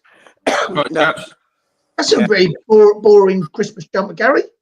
Is it the white out Christmas one? I'm too hot, mate. I took it off. Sweating a bit, yeah. Yeah, not very good. What can we do to stitch him up while he's in the toilet? Oh, I don't know, mate. I need to go to the toilet and back. 20 seconds. Jake is here. Too late. Right, you haven't completely ballsed it up, have you? No, we just. How do you go to the toilet so quick, Jake? What's the matter with you? Well, I'm speedy, you know. I'm speedy. Right, how are we? He was frightened we was going to talk about him while he was gone. Quickest way he's ever squeezed out. How are we, folks? Yeah, good. Well, apart from yesterday's game, it was good. Well, do you know what? Yesterday's game was boring, wasn't it? You know what? It was awful. I sat there, I was like, oh my God. But we got a little extra Christmas present today, didn't we? With that little thrashing that Spurs got. We drew yesterday, but we watched a right spanking for the Spuds. So Spurs are a gift that keeps on giving, aren't they? Yeah. Oh my, their defence, they giving, they love giving at Christmas. That defence. They do. Absolutely. Right, first off the bat, to this side of the screen, very well done. Gary, you're letting the team down here, right? There's Christmas jumpers galore. Just took it off. It's too hot. Go and put it on. Right, 2 seconds. We should go and do it. Well done. Right, so Gary's going to resurrect his problem there, which is good. Right, God, there's some colds amongst us tonight, isn't there? We all a little bit under the weather. I am. Been big time, honestly. Wow. Let's get some of that Cornish rattler medicine out. Mike, what's that you drinking there? It's probably not helping, is it? That's a hot toddy, bit lemon in there, mate. Oh, he's actually. Looks like it's just come out of you, Jake. That looks like. Oh, geez. Well done, Nige. Right, what a way to kill the mood. Right, well done, brilliant. That's lemon sip. That is. I've just noticed. Bear with me. I just noticed that Una's drunk. What these? No, she's drunk the Estrellas. I've seen a few tins on the side. Oh, yeah. Blimey. Yeah, she's drunk. Well, there we go. So, we were going to do Secret Santas tonight, but Larry unfortunately couldn't be with us. And considering the amount of money Larry had to spend to get his shipped over Poor old Larry. to England, we're going to hold off and do it at some point between Christmas and New Year. No doubt I'll get something amusing to take the mick out of me. But hey ho. Hey ho, right, come on, Gary. The anticipation's building here before we get cracking. Right, I have a action-packed half an hour because I can't do any more than that because I'm knackered. Right. There it is. We've all got the memo now. Fantastic. There we go. I'm happier now. I've had it on all day, Jake. It's just been too hot for me the last half an hour. I took it off. Oh, yeah, I know. Mike, I'm liking that. I can't lie. That jumper's very, very swell. What actually is it, Mike? I've got to put some bins on. Hold on. Yeah, mate, as well. A little look. That's a weird spooky Santa, isn't it? It's like a ghostly Santa, that is. What's going on here? Oh dear. What's it on you guys? That looks like the 1978 home shirt you got on there, Gary. Yeah. I got the classic, like, I'm forever blowing baubles. Baubles. That's what I've got. I've got that one. The same one on. We're forever blowing baubles. Slightly different. Yeah. Slightly different. Surprised Jake hasn't been tucking into a tub of chocolates. Now I've had my advent calendar sat here waiting for this whole show, right? And you know what? I'm not. Others are available, of course, but Lindor advent calendar. That's nice. proper, right? I don't mess about, right?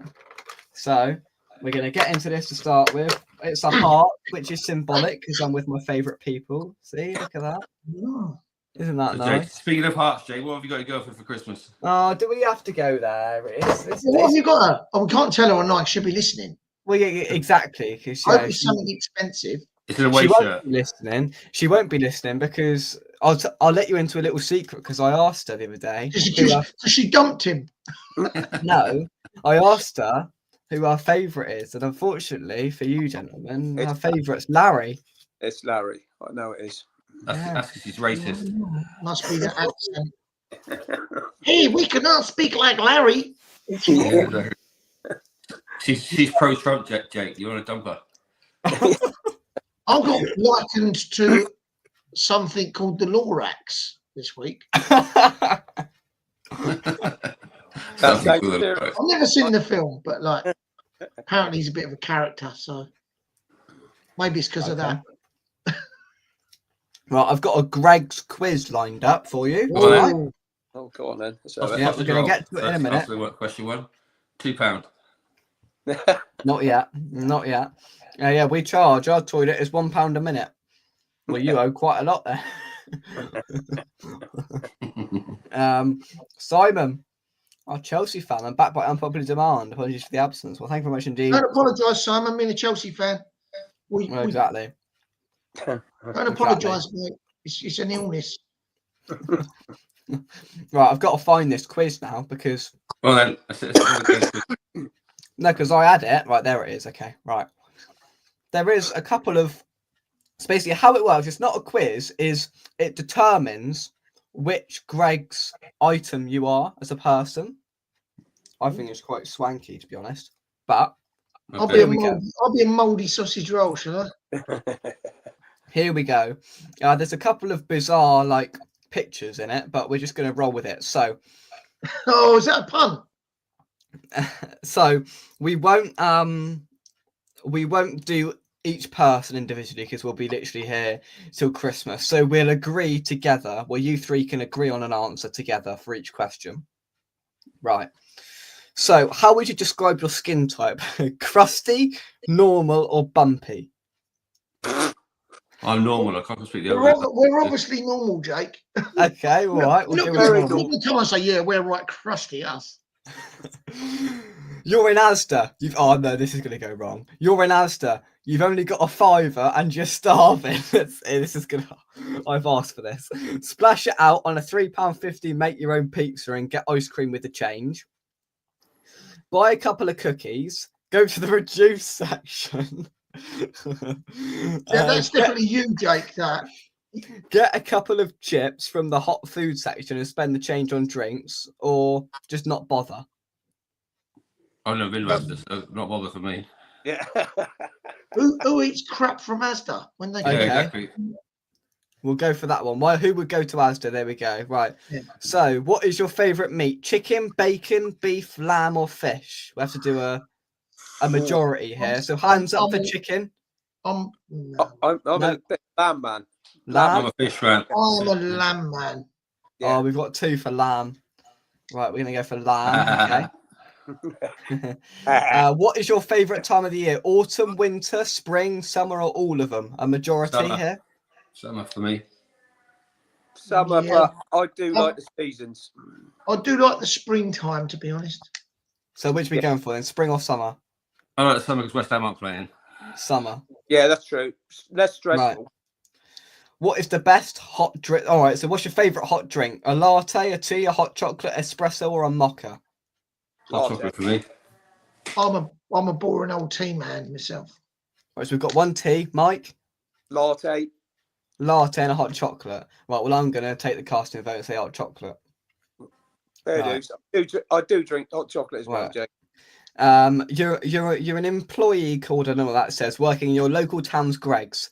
A snobby woman walks in and demands for a sausage roll, but you tell her there are none left. I actually had to do that today. She kicks off. What do? Tell her to shove her sausage. Well, I didn't realise it said that. Blimey. Right, we'll move on from that. To shove her sausage roll up her where the sun don't shine and move alone. Stare blankly. I to go in there, Jake. I really did. politely tell her that there are none left. So what would you do? Tell her to shove it where the sun don't shine, stare at her, or tell her politely? I'll tell her politely. I would spit in a bacon roll and say she can have it after us. Right, just for the laugh, we're gonna go for tell her to shove it where the sun don't shine. Right. But what if she says okay then? What are you going to do then? I don't know. Right, this is another question that I could get Mick to take out me here. What do you think of the price of Greg's? A joke too pricey, don't really have an opinion, or fine and affordable? Fine and affordable for me. It's good. Yeah, definitely. Yeah. Cheap as chips. Fine and affordable. Reflected in the taste. Right, we're gonna miss that question, and we are a succulent chicken bake. Oh, nice. Oh, I do. Yeah. Yeah. I like that. Is that what we There are? we go. Is that what we are? I'll tell you what, they don't look like that in real life. No, that's a fact. I could not possibly comment. Do you actually cook them? I hope the CEO of Grace is watching this. You ought to be a bit more brown. Just brown it off a little bit more. Brown it off a little bit more. Okay. Yeah. Mind you, I had this sausage roll at Bournemouth the other night. Did you see it, Mike? I didn't know it was black on the end. It was black on the end. That sausage roll got burnt. Worst sausage roll I've ever had. Seriously, mate. Everyone was commenting on it. Oh dear, mate. I left that alone. I don't know how they managed to burn it on the outside. It's still frozen on the inside. So moving on, we are together a collective succulent chicken bake. So we're going to take that and we're going to run to the hills. And next, so I'm going to give you a little bit of time about this. So I've asked everybody for their favourite moment of the year footballing, their favourite footballing moment of the year. However, I'm not going to ask you that. I'm going to switch things up because, you know, you're the regulars. I'm going to ask you for your favourite West Ham unofficial moment of the year. Now, it could be no doubt taking the mick out of me, but it's got to be a specific moment. Can any of you pinpoint your favourite moment on a preview this year? That we've spent a lot of time on previews this year, so you must be able to think of something. So I'm going to give you a little bit of time to think about that whilst I head through some of these comments. So yeah, Mike's smiling. I reckon he's got his answer already.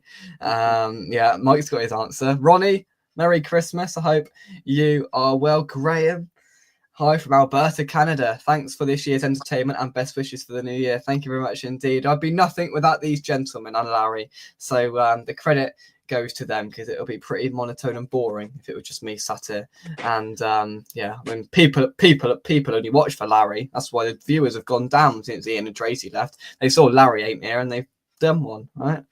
People only come for Larry, not me, not you, right? It's just how it is. Just how it is, right? Do we all have our favourite West Ham unofficial moment of the year? Yeah, I've got one. Gary, have you got one? I've got one, yeah. Okay, so who wants to go first? Well, mine might involve a packet of crisps and a Mars bar. Oh, you making me get my picture back out again, Mike? You cheeky sod. I'm going to get that up, right? We're going to start. Right, just for the laughs, this is all the pictures that I have saved, right? There's the first one. Do you remember that, Nige? Yes, imprinted on me actually now. And then I've seen it so many times. And then the next picture that I have is the infamous Larry's turkey. It's the spatchcock chicken, Jake. You mean the alien? That is the alien, that is. Next, I have that, which I was pretty pleased with, right? That's Nigel was stood next to me disgusted. What is that? Roast beef and mashed potato? No, it's meant to be pie and mash, but looking at that, looks nothing like pie. It was lovely. There's only no pie there. There is a pie there. It looks like a bad dinner in an old people's home. It was lovely. Absolutely lovely. Right, and now we got into the main event. Mike's favourite West Ham unofficial moment of the year. Fleet Services, picture one. A Mars bar duo. I'll have you know, duo. He didn't pick up a small one. He picked up the big one, the cheeky sod, right? The big one. And not a small bag of prawn cocktail crisps, a grab bag of prawn cocktail crisps. I reckon I've still got the receipt here somewhere for it, right? It was £8 something with the stuff I had as well. And that has scarred me for life, but it made Mike happy. I mean, look at him. I mean, look at the beaming smile on his face. Smile like that. I've never seen you smile like that. And then when we got back on the bus, I treated him to a Greggs sausage roll. Nigel then had 2 Greggs sausage rolls as well, right? Paid for by me. Actually, I didn't pay for the sausage rolls, but I paid for that, right? I mean, I've still got it. I've still got it, Nigel. It's upstairs in a room framed. You know that, don't you? I wanted to keep the packaging. No, because you moaned because they were out of date, right? Nigel, your favourite West Ham unofficial moment of 2024. Again, Jake, it was actually receiving something from you, which were the sausage rolls, even though they were out of date. They were not out of date. He's actually done something for me, and I've done plenty for you, Nigel. I've took plenty of tickets off your hands. Thanks for that, Jake. Thanks so much. Yeah. I've given you 2 sausage rolls. I think I bought you a coffee. I bought you a pint. That was in 2023, but Jake, that was 2 years ago, mate. You bought me a pint. Yeah, but I mean, you've never actually been there at the bar with me, so I've never actually said no. Because you hide. I don't hide. You go into a place. I just got to go to the toilet. And then we never see you again. Nothing further from the truth. Gary, break the blimmin' trend. Am I allowed to talk about Wincanton races, Jake, or not? Oh, no. Go on. The only man in living history to put an each way bet on a favourite and lose money. I said the wrong number, right? No. Lucky Jake, they called him. Oh, unbelievable. £5. £5 on the bet. £5 on the bet, and I got a £3 back. And it won. Lucky Jake. Every time I'll get him tickets and he comes to a game with me, we get thumped. Yeah, true. Nice. He had a £5 bet. It won, and he won £3. Yeah, but I got more back than I would have done with the donkey that I was going to bet on. Only he would go say each way, wouldn't he? Yeah. Just so because he'd be terrified of losing anything. He went, can I do 10p each way on a favourite? The bookie's laughing his head off. Come again, Jake. Come again. £5 each way. You win £3. Genius. It was actually £2.50 each way. Oh, there you go. How can you lose on a winner? Yeah, I knew that was coming.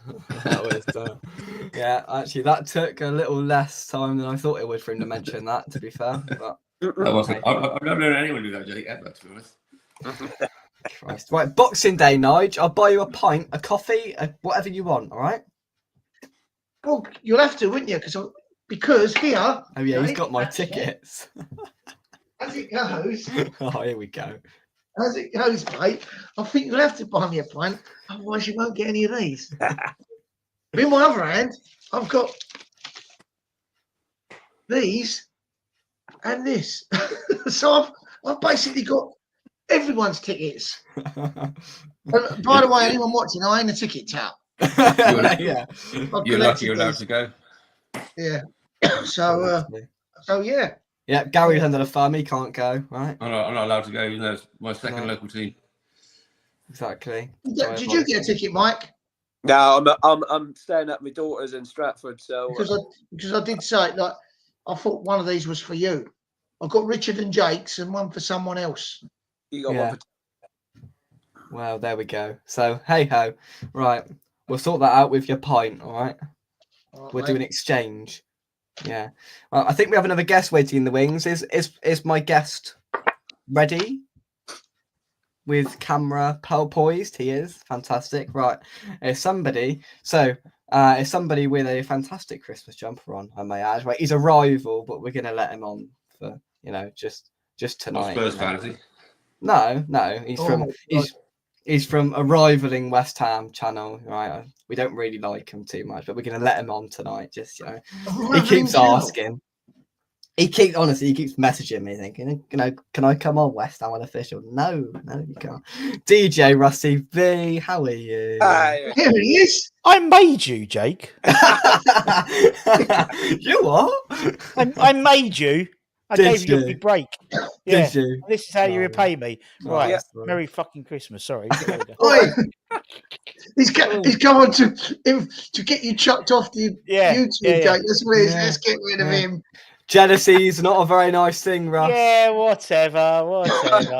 Look what he's turned into, mate.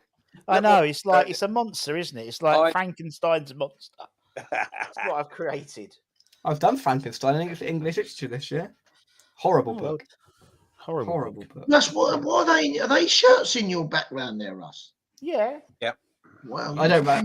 I've asked him this before. They ain't real shirts. They're just pictures of shirts. They are real shirts. Look, they are real shirts. They cost me £6. I did them on myself, Hobbycraft, £6 each, because otherwise they just get stuck in a wardrobe, don't they? Really?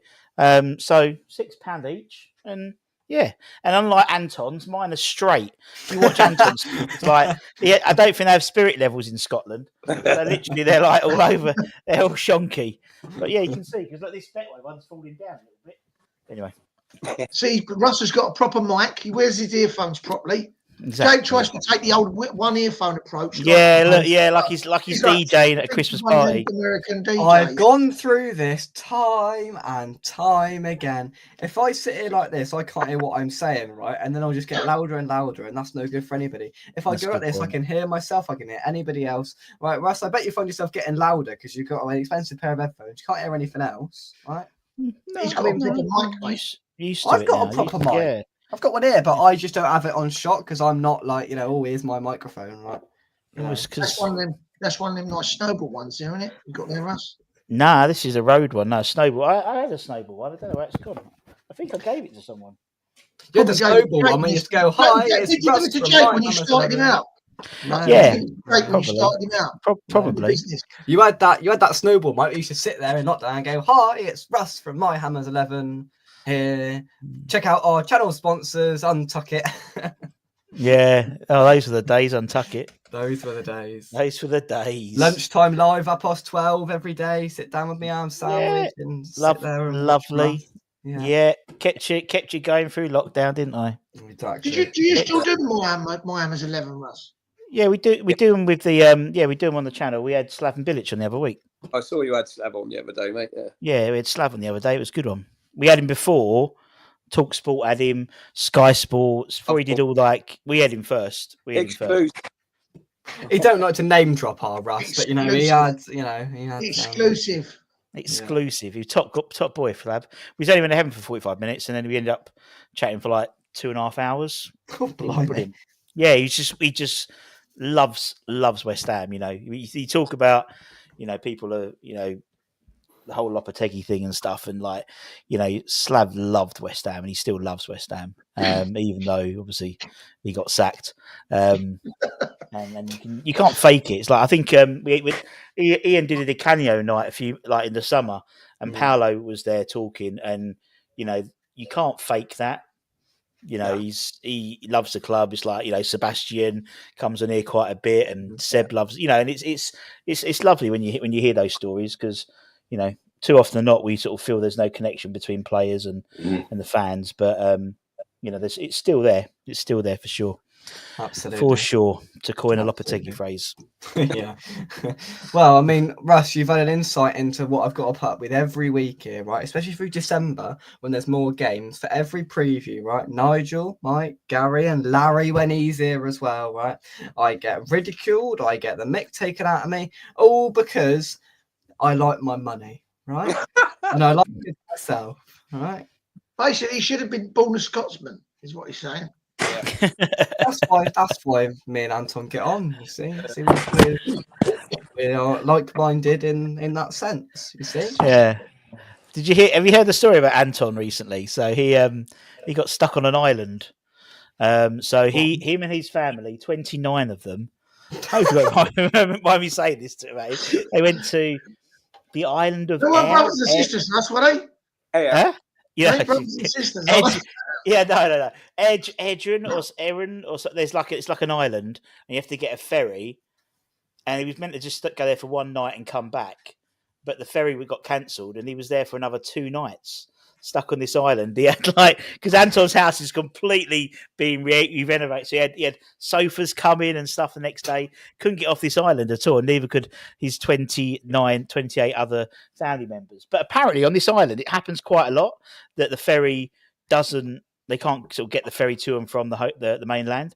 And if that's the case, the hotels can't charge them for the extra day's board. Oh, so it was all free. That's my kind of weekend. Exactly.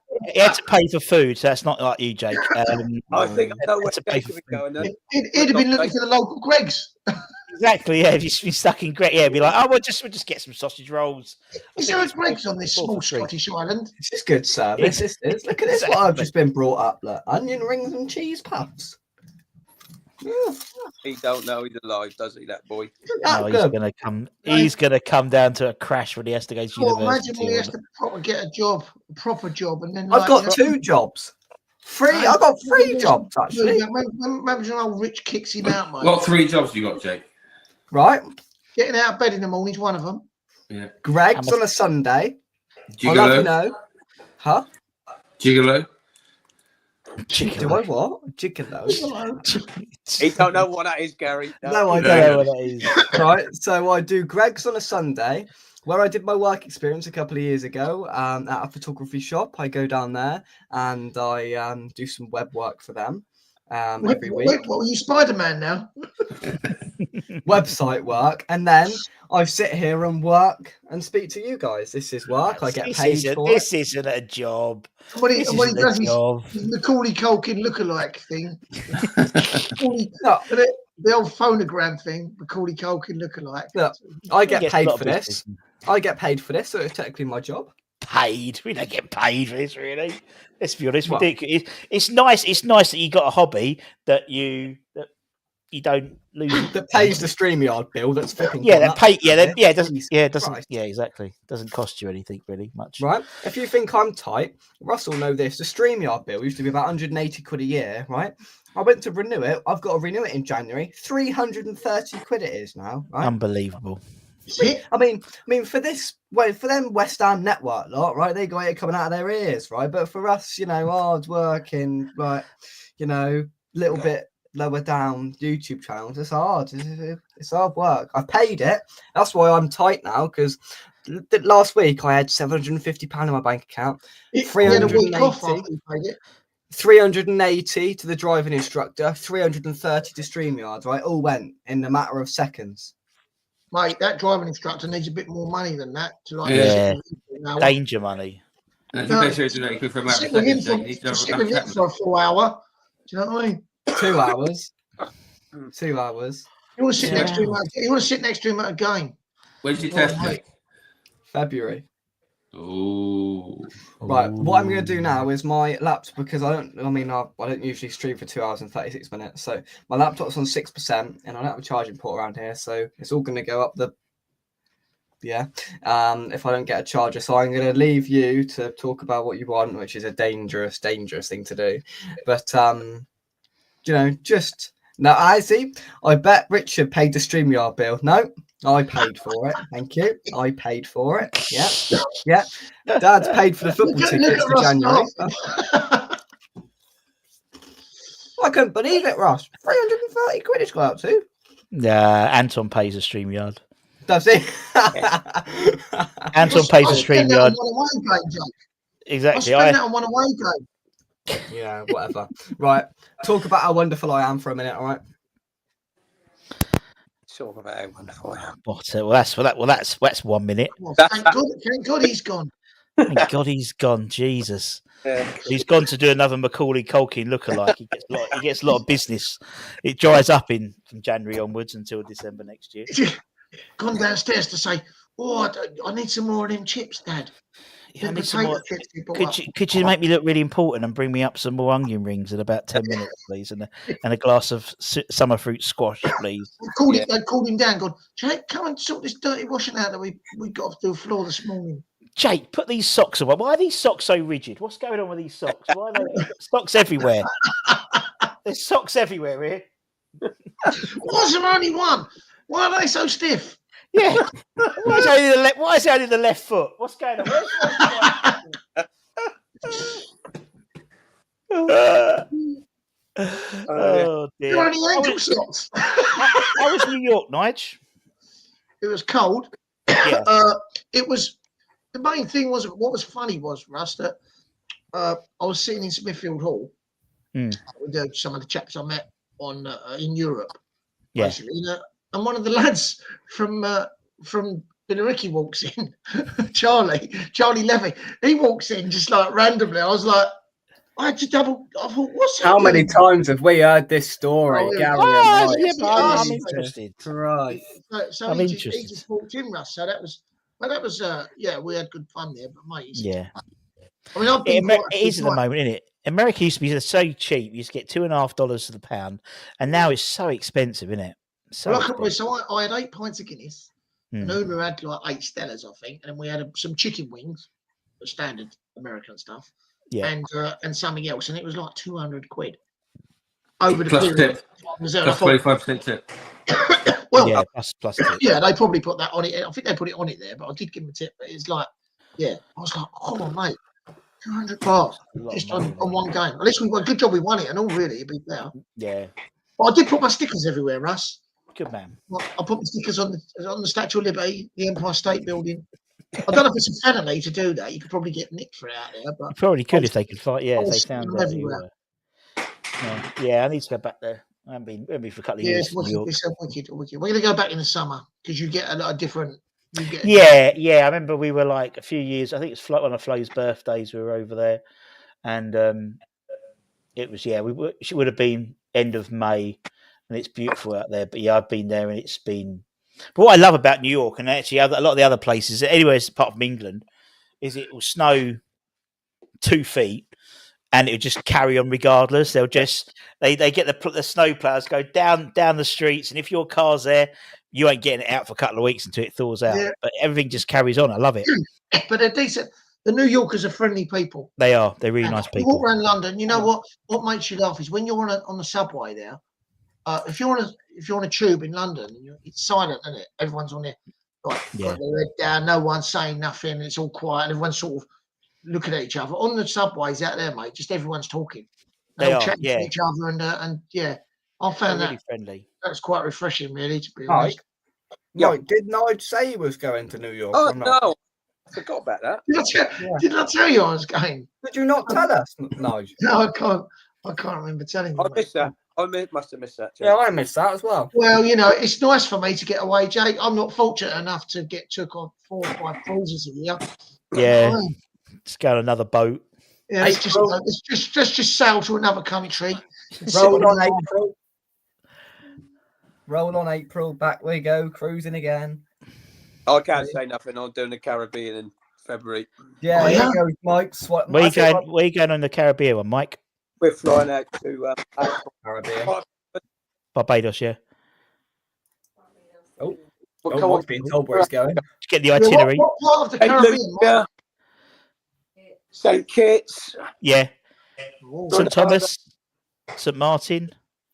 Yes. I think they'd be in the one I went on. Yeah, we went. Yeah, we went from Barbados, and then we did St. Kitts, we did St. Martin, St. Thomas, Puerto Rico. Wicked. And they're St. Lucia as well, and they're so friendly out there. So friendly. Mate, yeah. What about you, Gary? Have you got any big plans for holidays this year? I'm going to Vegas later on in the year. I got. Just going to Vegas. Vegas. What happens in Vegas, mate? Days in Vegas, yeah. Love Vegas. My Caribbean cruise the other side. I did Jamaica, Grand Cayman, that side. It was good. Lovely. We did the Disney one once, which was quite fun from Cape Canaveral. That was a good one along the Disney. They're Castaway Cay and somewhere I can't remember where we went. Then we did the European Disney one as well. No, off to Dubai again in May as always. So that'd be nice. Yeah. I actually lose count of all the holidays that West Ham gave me over the past few seasons. Yeah. You're not used to all this. Yeah, exactly. All the European trips. Them European trips, mate, were like They was like holidays, even especially Larnaca, which is a right hot one as well. So all those trips abroad were like, because my mate was actually my business partner was going to me. He went to Jamaica the other day to a wedding, but he went to Croatia to a wedding. I went, well, you've been to Croatia and Jamaica. He went, mate. He said, you're moaning about. He said, you must have been on 20 holidays last year. Yeah, he said, Germany, Amsterdam, like Larnaca. I thought, yeah, actually, that's the fun one. The fun one with Dubai is obviously you got Smithfield Hall in New York. But obviously you got the Dubai Hammers, and it's the most bizarre. Like such a West Ham thing in the middle of Media City, all these high-rise hotels. You go into this quite posh hotel, and then round to the right, there's like this pub, like really old-fashioned, like the bowling pub door, and you open it, and it's like you've just gone straight into the East End. It's really weird. It's a bit like the old bowling, and they hire it all out for all season, the Dubai Hammers. And they get all the flags out, they get all the smoke machines, and they all can smoke as well. So it's a bit like the old days. So Joe and Flo lasted about 2 minutes. Guys come in and stab someone and shoot a couple of people. Exactly. Proper old East End. We only murder our own. Exactly. Pie and mash, 42-degree heat, and you get pie and mash on the go. Yeah. Did you see Dan Jarvis while you was out there? Do you know Dan? No, I know there's Dave Leader. My brother's one of the Dubai Hammers, so you know, but it's a mental. Yeah, it's really. But I love all those places. You know, it's Smithfield Hall. It's like, and you know, you see all the other sort of. My favourite ones are the Fresno Irons. So Fresno is a huge sporting town, and everyone has their own. Every club has their own sort of pub, and more often than not, like if we're playing Chelsea away, the Fresno Irons will go to the Chelsea pub. Because it's Chelsea away. It's mental. Well, Smithfield is a Man United pub, isn't it? Smithfield is Man United. It's Man United, Barcelona, and Bayern Munich and West Ham. So they all sort of share the pub. But obviously, with the Knights, they put their own flags up and stuff like that. Little old West Ham, brilliant. Mate. Absolutely brilliant. Well, I mean, to bring it back, I mean, because Nigel, you know, likes talking about his trip to New York, even though we didn't. The lights are off, Jake. You can't see me. Yeah, I know. Well, I've had to turn the ring light off to put my laptop on charge, otherwise I'd have disappeared. And what he's getting charged for the electricity now. That's why the lights on. Yeah. That's why he would have put another 50p in the meter. Yeah, very funny, very funny. Well, so 50p for the meter, I know. Right, Ebenezer, put the lights on. My final notice is Secret Santa at some point. So, I presume, I hope all of the presents are in the post. Yes. Well, mine's posted off. I haven't received mine yet, but okay, I haven't received anything yet. It's not. I'm surprised because it isn't Somerset, and obviously we don't get the thieves like you get down there. So,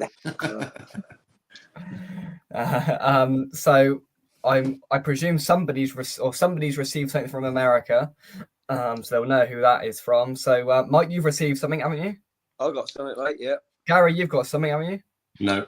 No, you haven't. Right. So Larry's got something and Mike's got something. So us three are still waiting. We're still waiting in the wings. I'm waiting by the chimney, but no, nothing's happening. All I'm getting is dead starlings. Well, hopefully by the date we'll set to do it with all our Secret Santas. No doubt whoever's got me has got me something stupid like picture of some money or something, or you know, 10 pack of ankle socks. Yeah, stupid like that. Yeah, probably. But no, look, we'll do that. But I just like to say, I mean, Russ, you're here as well, so Russ, you can enjoy this as well. Well, you can't have a Christmas special without me here, really. You can't. Well, it's very true. It's Christmas, so there we go. Very true. The blue, I like that jumper, Russ.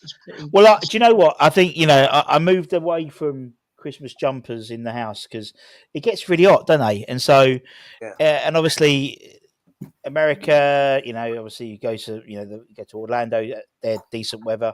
Australia, so you can get these Hawaiian shirts off Amazon, and it just still Christmassy, but you're not getting hot.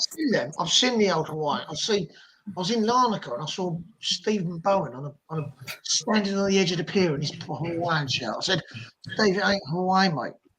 I said, "It's for us." That's another thing, though. Gary, did Nigel ever mention he went to Larnaca and that was a good trip? Did he ever mention that or not? Look, Jake, you're such a plastic. Do you know that? Am I? Wow, I'm such a plastic. Right. Okay. Well, Russ gets free tickets to all the home games. Never To be seen him fair, at a Jake, home game. Nigel's had to watch a lot of rubbish over the years, so he's allowed to talk about it if he wants to. He is. I've had a lot of heartache as well, Jake. You've got to remember, much more heartache than you've had over the years. Trust me. Of course. Well, I mean, the worst thing for Russ is when we have a 12:30 kickoff. Whew. Russ, what time have you got to be at the stadium for 12:30? So I've got to be at my desk at like 8 o'clock, 8:30. So yeah, it's a long day. But I'm not a person who sleeps in anyway. So actually, I'm up and out. So I don't mind them. I don't mind the 5:30 kickoffs usually as well on a Saturday. They're quite nice because you don't have to get up too early and you feel like you've still got your day. And you come home at a reasonable time and you can get your curry or whatever on the way home. It sort of works out quite nicely. But yeah, we've had but that's one benefit of being not in Europe is you get Saturday 3 o'clock games. Yeah. So every cloud. So what? I've always noticed that, Russ, that you got early start, and I'm just getting out of bed and that, and I look, it's already there. Do you know what I mean? I'm thinking, so just for the viewers, Russ, what is it you actually do from 8 o'clock in the morning now? What do you actually do, Russ? What the fuck do you do, Russ?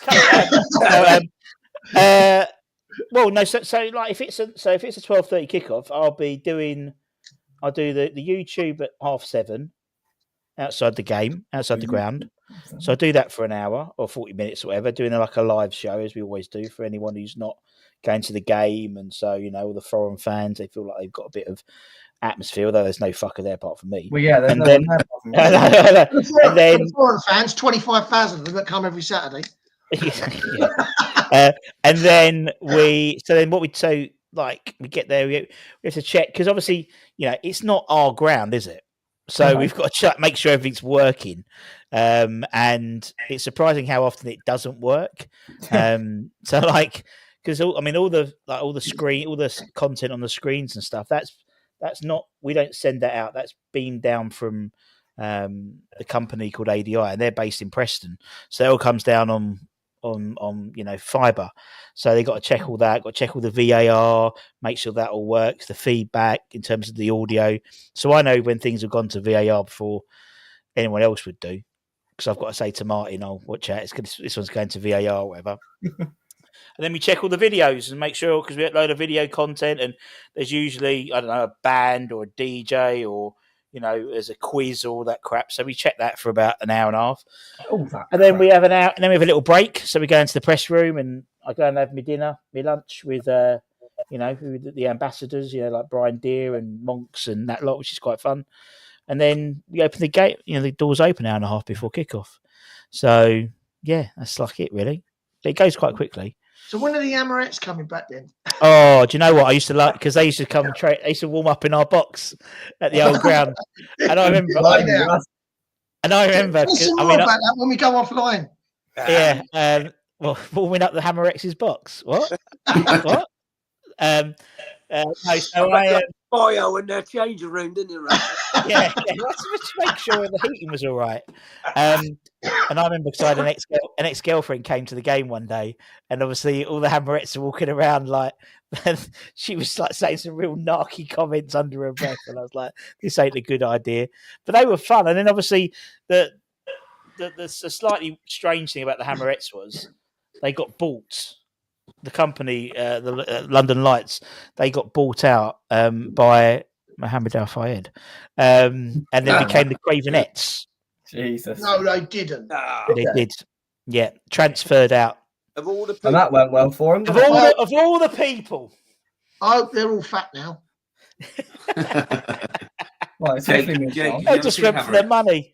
They went for the money. What was that, Gary? Did you ever see the Hammerettes? No. They did a calendar. Do you remember? They did a calendar that was sold in the club shop. Calendar, yeah. Yeah. I bet Mike got every one of them. I've got one of them calendars. I bet you have. Somewhere up in the loft. I bet you have. Many a time at Hampton Park, Jake, they were the highlight of the day. Many a time. Yeah. Yeah. And then they went away. Then they sort of came back, but it wasn't the Hamorettes. It was more of like just younger kids doing dancing, weren't it? It weren't the same. It weren't the same as the original Hamorettes. They tried to PC it all up, didn't they? You know what I mean? Well, there we go. Amy and Julia, they were the two best ones. They were the two head ones. Well, that's not what I had on my bingo card for the Christmas show. I'm going to be completely honest. A little chat about the Hamorettes. I mean, what I was getting to before I was rudely interrupted was I was going to say a huge thank you to Russ as well, but for Nigel, Mike, and Gary. Every week you come on here without fail. Talk about West Ham, take the mick out of me, so it all goes hand in hand very nicely. The preview wouldn't be the same, and I'm glad we have culminated a regular group, and it works quite well because if Nigel's too busy, out doing his shopping, then Larry comes in, and if Mike's here, Jake, I was moving house, mate. I went shopping. If he's too busy in New York, then we've got 4 people. It's I enjoy it thoroughly. So thank you very much for 2024, and here's to 2025. And yeah, obviously I can't wait to see my Secret Santa present. That's because of the £50 budget that was set for me. £10 budget. £50. Yeah, £10 for everyone else, but £50 for me. 50 PJ, I said for you, mate. Hey, I thought we meant. Oh dear, honestly. Well, it's going to be live, isn't it? It's going to be live, and we will open live on air, and hopefully none of us are disappointed, which is the main thing. But yeah, have we got anything else to say, gentlemen, before I wrap things up? Merry Christmas, everybody. Well, you wrapping some presents, Jake? Did you say? Am I wrapping now? Oh, actually, I've got to wrap Mum's presents. Actually, yeah, that's a good point. What did you get her? What did I get? She's watching the show. Oh, all right. Where'd you get your girlfriend? That's what we really want to know. Does your mum watch the show as well, then? Well, yeah, because they've got it on the telly down there. So there's nothing on telly today. To be honest, Nige, there's literally nothing on, unless you want to watch. Unless you want to watch, arguably the greatest Christmas movie of all time. Obviously, National Lampoon's Christmas Vacation, which obviously Jake didn't think about. The Christmas lights is the one that when he lights the house up. That's my house, Nige. That's like my house. Is it like that? Is it like that? The Muppets Christmas carols are best for the Christmas. I tell you, there's a good one. There's a good one I saw when I was on because a couple of years we did Disney. We did Christmas at Disney, and I saw a movie out there called Violent Night, which is on. I think it's on Netflix now. And Father Christmas, it's the guy from Stranger Things, I think, plays Father Christmas. But he's like he's brilliant. Honestly, you would love it, Nigel. It's like an action. It's a bit like Die Hard, but it's Father Christmas is the main character. It's really good, called Violent Night. It's very good. And I saw one yesterday called Dear Santa on Paramount, and Jack Black plays Satan because the kid's dyslexic and writes a letter to Satan rather than Santa. Very good. Very good. I like the sound of Violent Night. That sounds it's good. Very good. Have you seen Bad Santa? That's quite good as well. That's good, yeah. Bad Santa's good, yeah. I do love a bit of Elf, to be honest. I like the Office Christmas Party. That's good. I watched that the other day. Funny. That's quite funny as well. On the plane. Jake's too young to watch this. On the plane to New York, you could probably watch a couple. To be honest, Night. What do you mean? Jake's too young. I think it's an 18, isn't it? So you're too young. Wow. Yeah, you are. Comsar, isn't it? Tomorrow. You watch your mum and dad gone to bed, innit? I know. Yeah. Well, I mean, that's not. But to be fair, Mum and dad are downstairs thinking, oh my God, we protected him for so long. Now he's look at these blokes he's got on him. We protected him for so long, and he's fraternising with now. Look at these plonkers he's on here with. Yeah, that's what they're thinking. Christ. He ain't. Jake's like, real men. Oh, I don't know anymore. Jake, you'll survive. What have you asked for Christmas? What's Father Christmas giving you, Jake? Well, this nice chair was given to me for Christmas. It's lovely. I got a spinny chair. Newcastle chair. Oh, Newcastle. I've got a West Ham one. Father Christmas. That's what you want, Jake. It was half price. Some things never change. Some things never change. Yeah, it was half price. So yeah. Half price Tottenham shares, Jake. You should be ashamed of yourself. Did you get a stocking and an advent calendar, Jake? God, I've eaten my advent calendar. I hope I get a stocking. I don't hope so. Might be a bit big. I didn't get an advent calendar this year. I always do. Well, in other news, Gary Anderson has just been knocked out of the darts. I don't get them anymore because I just eat them all. Yeah. Like within the, Well, that's the idea, Nigel. I'm not being funny. I used to eat when I would just eat all the kids' chocolates off the Christmas tree. What I would eat the chocolates and then like put paper inside and watch the kids like faces when they opened it up and it's just full of paper. Jake, would you say Gary Anderson's got knocked out? Yeah, he's lost 3-0. He lost. Oh Jesus! Did you see yesterday? And Luke's last set, 141 average. Mental, absolutely mental. Mental. Yeah. That boy. Yeah. He was on bullseye today. It was funny. Yeah. It was like, and Freddie Flintoff went, "Go on, give us some tots, some 20s." And he went like, do 180. Yeah. And it's like, okay, give us a bullseye before we go. Done, bullseye. Fucking hell, Jesus. Well, it's all about the darts at the minute. Everyone's watching the darts. Did anyone watch the boxing last night? Yeah. Oh, he was never 4 points, was it? No, he was never. He did win it. He did win it. He did win it. He's like so. Fury didn't do enough, did he? No, but he's so slippery, isn't he? He's just so like. He's always moving, and he's a fantastic fighter. Did you see? We got a lad who lives in. He comes from my hometown, Chatham. That Moses at Tom. Did you see him? Yeah. He's tidy. He boxes at the gym that I used to down in Chatham. Well, did you see Johnny as well? Johnny versus Dave Allen. Oh mate. Dave Allen won that. Dave Allen won that fight. Did it wasn't Johnny's fault he won it, but you know the fact that you've got he's probably got one of the biggest social media followings of any boxer because of his dad eating Chinese. But that was a really good fight. It was a really good slog. He was. I thought he was going when he. Yeah, he looked like and I thought, he's gone, and he done well to stay in the fight. But he's still a young lad, isn't he? So, but I think he's. I think they just give it to him because they knew they didn't want to take the L off him. So, exactly. But I mean, that Moses, mate, he's got lightning speed for a heavyweight. Yeah, exactly. He's got middleweight hands for a heavyweight body, so he's takes some beating. Yes. Well, just to finish it all off, I tipped Gary Anderson to get to at least the semis. So that just about sums up my tips. And Anton, I want to go to bed. I've been here 3 hours and 47 minutes. Is he turned up to your one? He's turned up to your show. Did I hear Russie B say he made you, Jake? Yeah. I said he made him. Yeah. Whose channel did I go on first, Anton? Don't matter though. Anton, whose channel did I go on first? He moulded him out of plasticine like Morph. Exactly. Like Morph. Jake will have no idea of that reference at all. You know who Tony Hart is, Jake, do you? Do you know Tony Hart is, Jake? There was only one channel that I appeared on first. Right? Tony Hart. You won't have a clue who Tony Hart is. No one's even listening to me on my own show anymore. No, that's when you know you've made it. When everyone else can just do it for you. Everyone else talk. You should see Jake when we all start talking about stuff in the past, and Jake just sighs and sits back there. Just sees it glaze over, don't you? He's like, I don't understand. Just talk about not having the internet. Can you imagine him? Can you imagine him when he starts driving? And imagine giving him an A to Z. One of them big old A to Zs. Oh my God. Jake, you're not driving yet. One of them now. One of them A to Zs. Yeah. Test in February. Yeah. How funny. I want to see him when he gets his little car. It'd be like the in-betweeners. He'll have one of those cars, won't he? Like he'll have one in Fiat 500 red door. Micra. What's your first car going to be? Powered by fairy dust.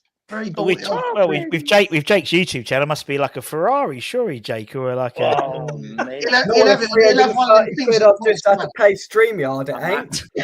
He'll have one of them things on the backside. What's damn unofficial? Follow me. You can get it wrapped. You get it wrapped with like West Ham Unofficial. Jake, I've got a little remote control car that Joey goes in, so I can give you that if you want. Oh, brilliant! Antonio fit in that. God, Nigel. Jake, you're one of those sun shirts across the windscreen says Jake Unlucky. We don't know her name, do we? Yeah. He won't tell us her name. Jake and Yeah, the old school. Oh, yeah. Oh, you got a new squeeze, Jake?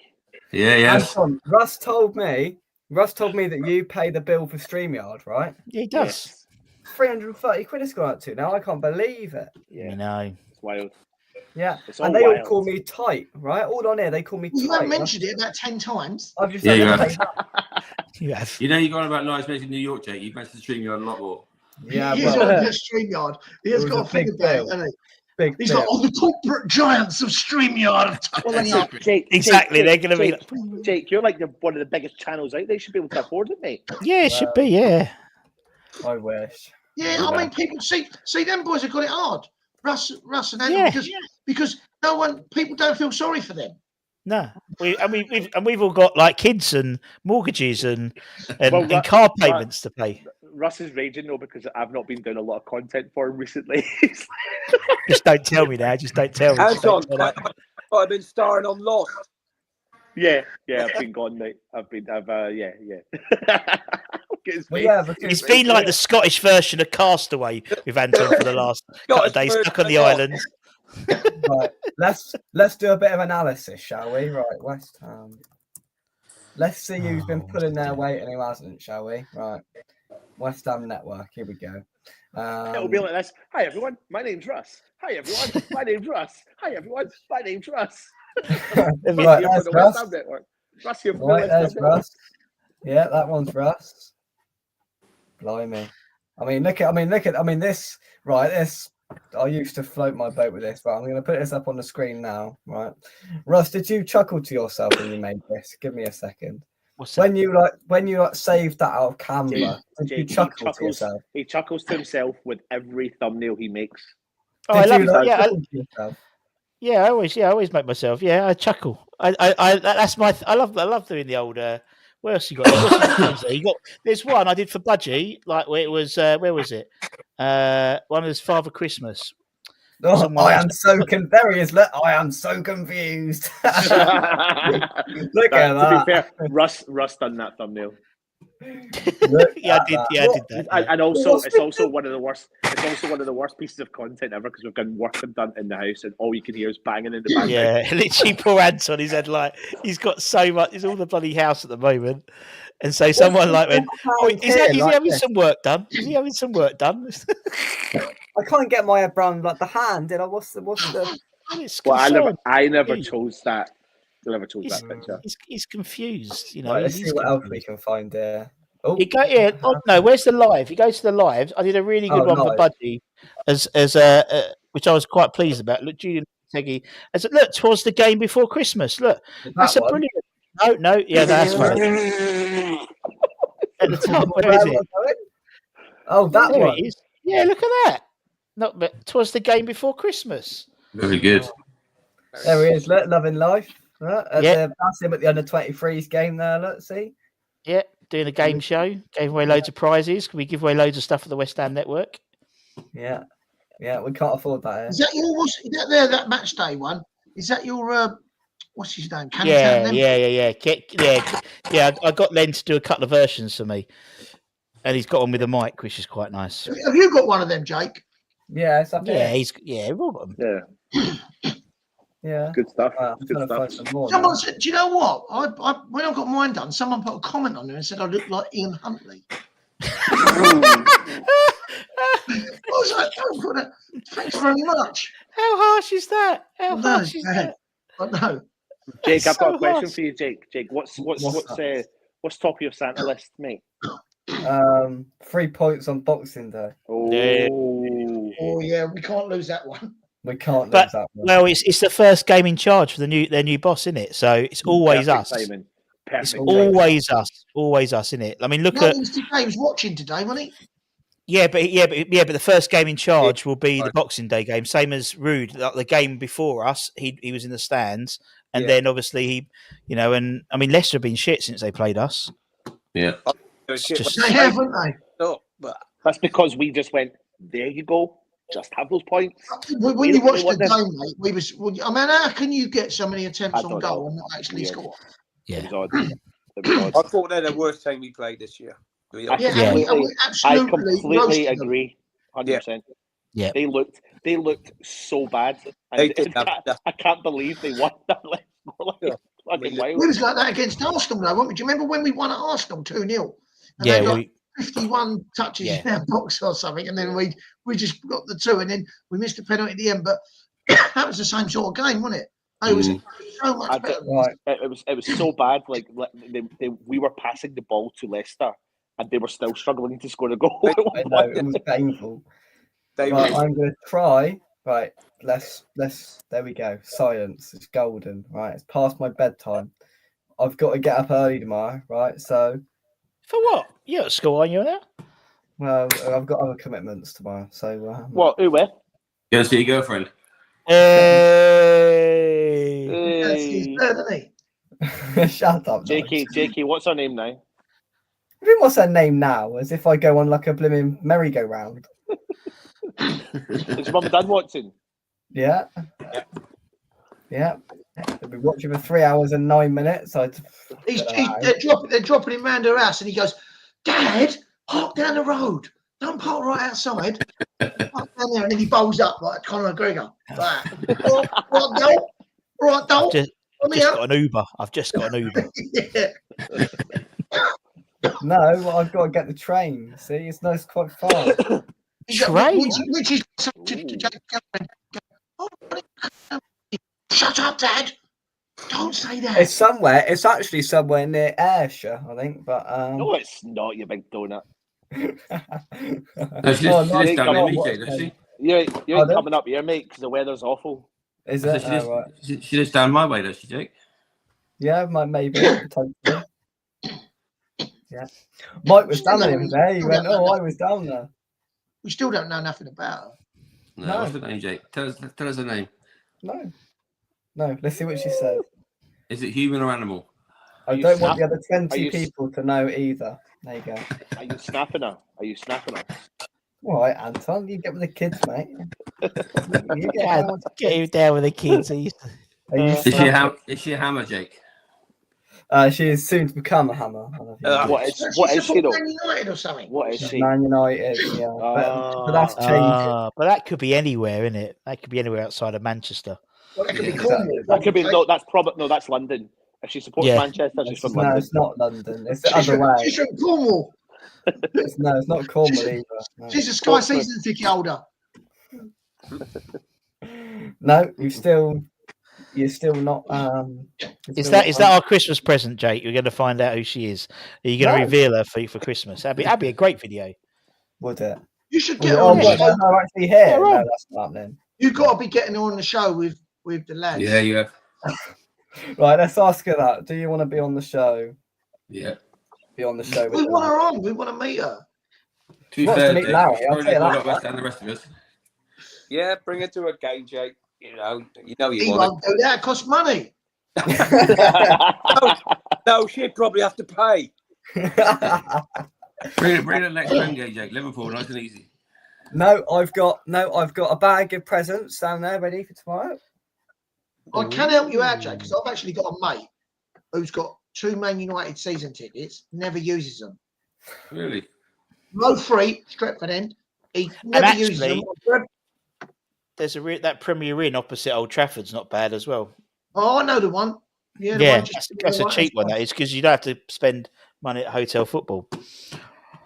There we go. Oh, Russ, did you stay there just because when you done the Sky Sports thing? Here we go. You were just about to drop that, weren't you? Waiting for that. Yeah. So I stayed at the Premier Inn across from Old Trafford because I did the overlap on Sky Sports. No. But that was that day. Although, do you know what? I noticed the other day? That Matt, I spent all day hanging around doing that thing for that Adam Rickman bloke. Didn't even fucking put my bit in there. Are you joking? He cut me out.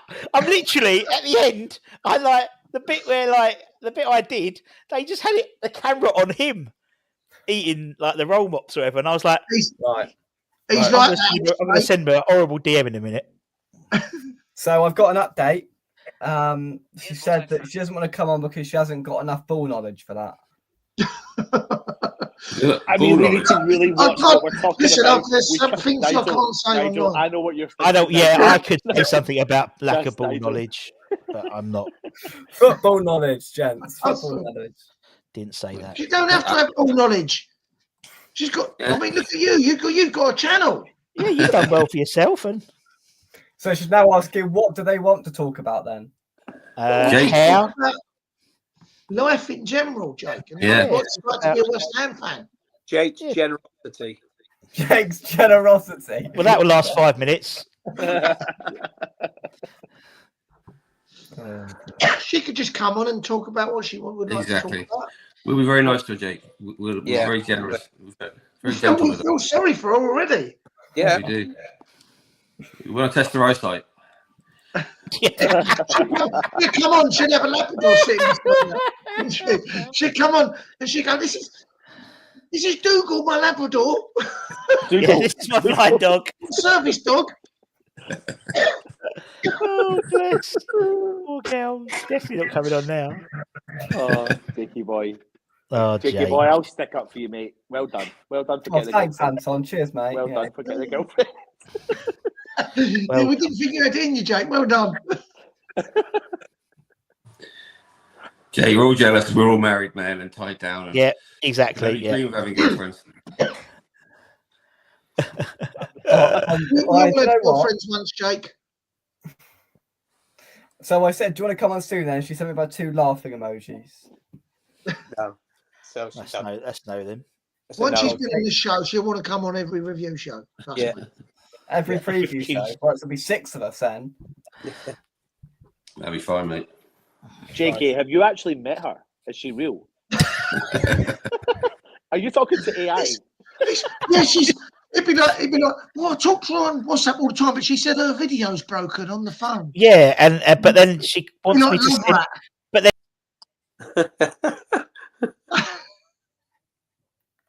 Do you know what? That's much nicer, right? That is much, much nicer.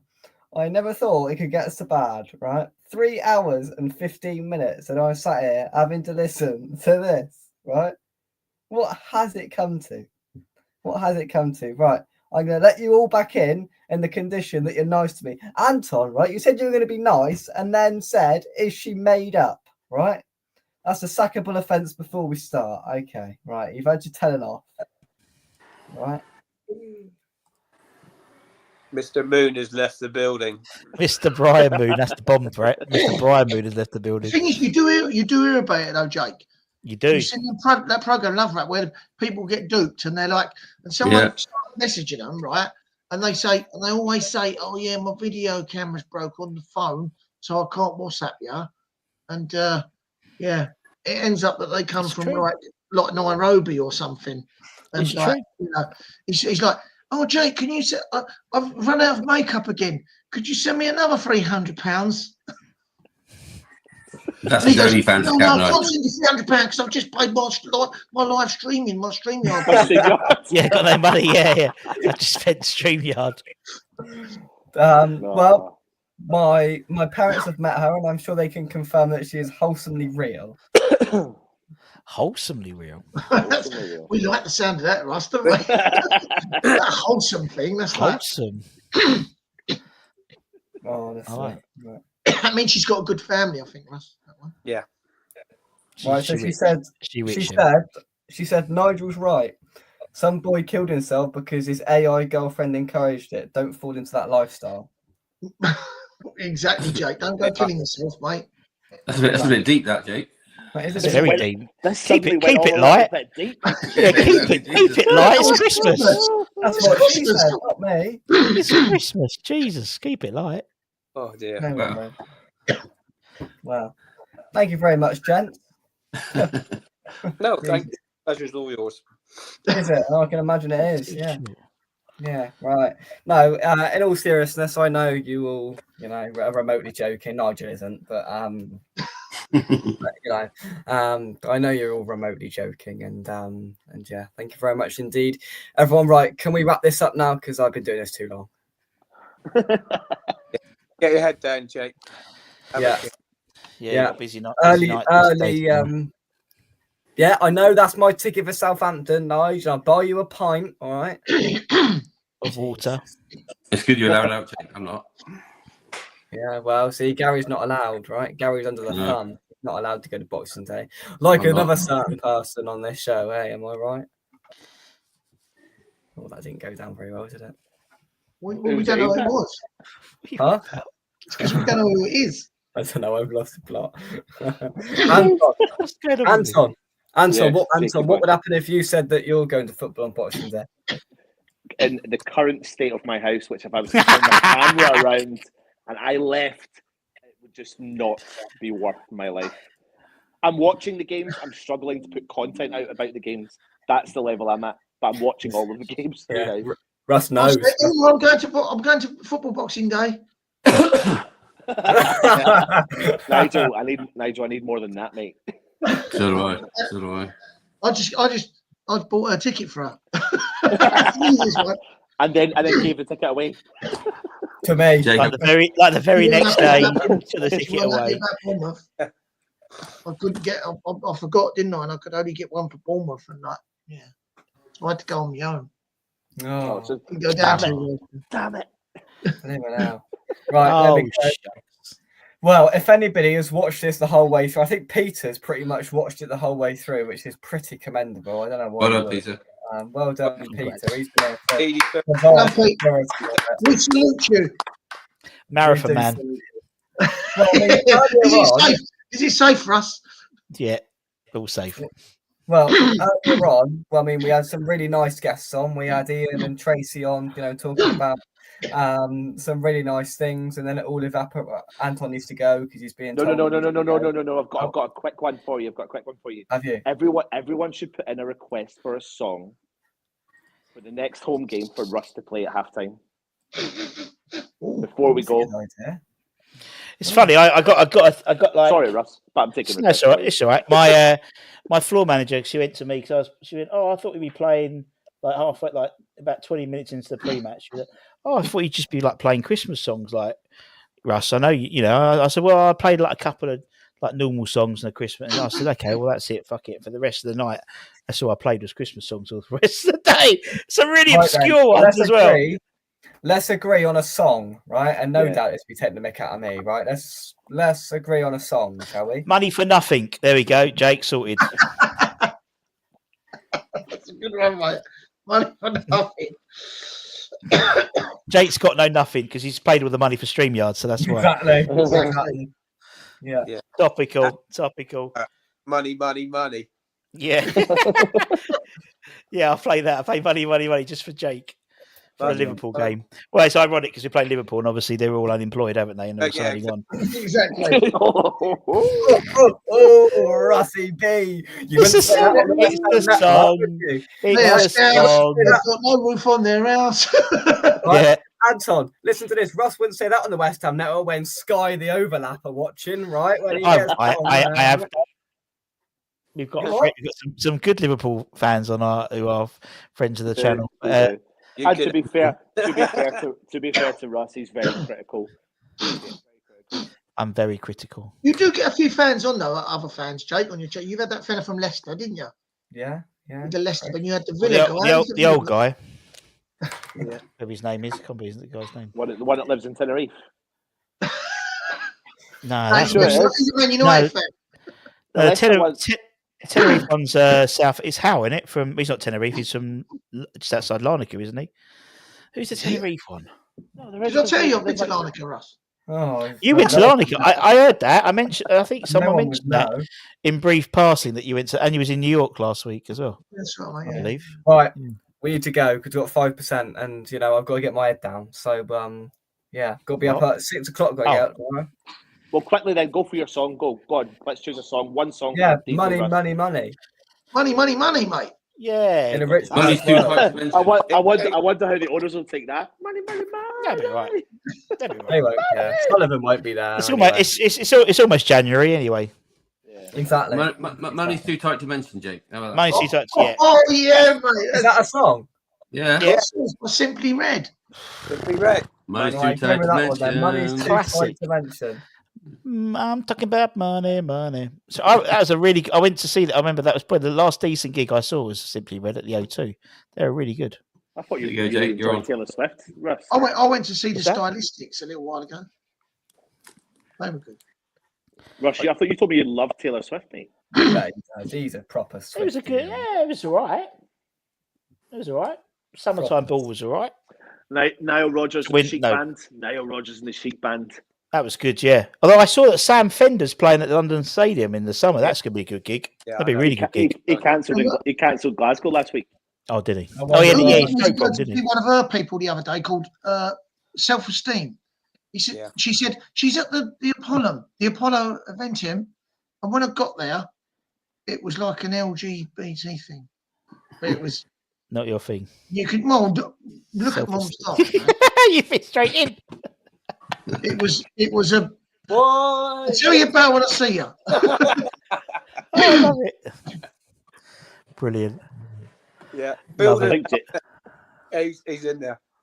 Jake's coming twice. Someone else. He's back. I don't know what's happening there. The laptop's died, I think. But Yeah. Oh, You yeah. ain't paid your StreamYard bill. I would say get it repaired, but you haven't got no money after the StreamYard money. So No, maybe you didn't pay the bill, Jake.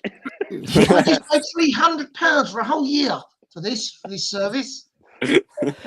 It's are you disgraceful. not entertained? That's why the West Ham Unofficial audience should give some super chats and stuff to Jake because he's got to pay this £300 bill. yeah, super chats. That's what we want. Yeah, absolutely. Membership, super chats.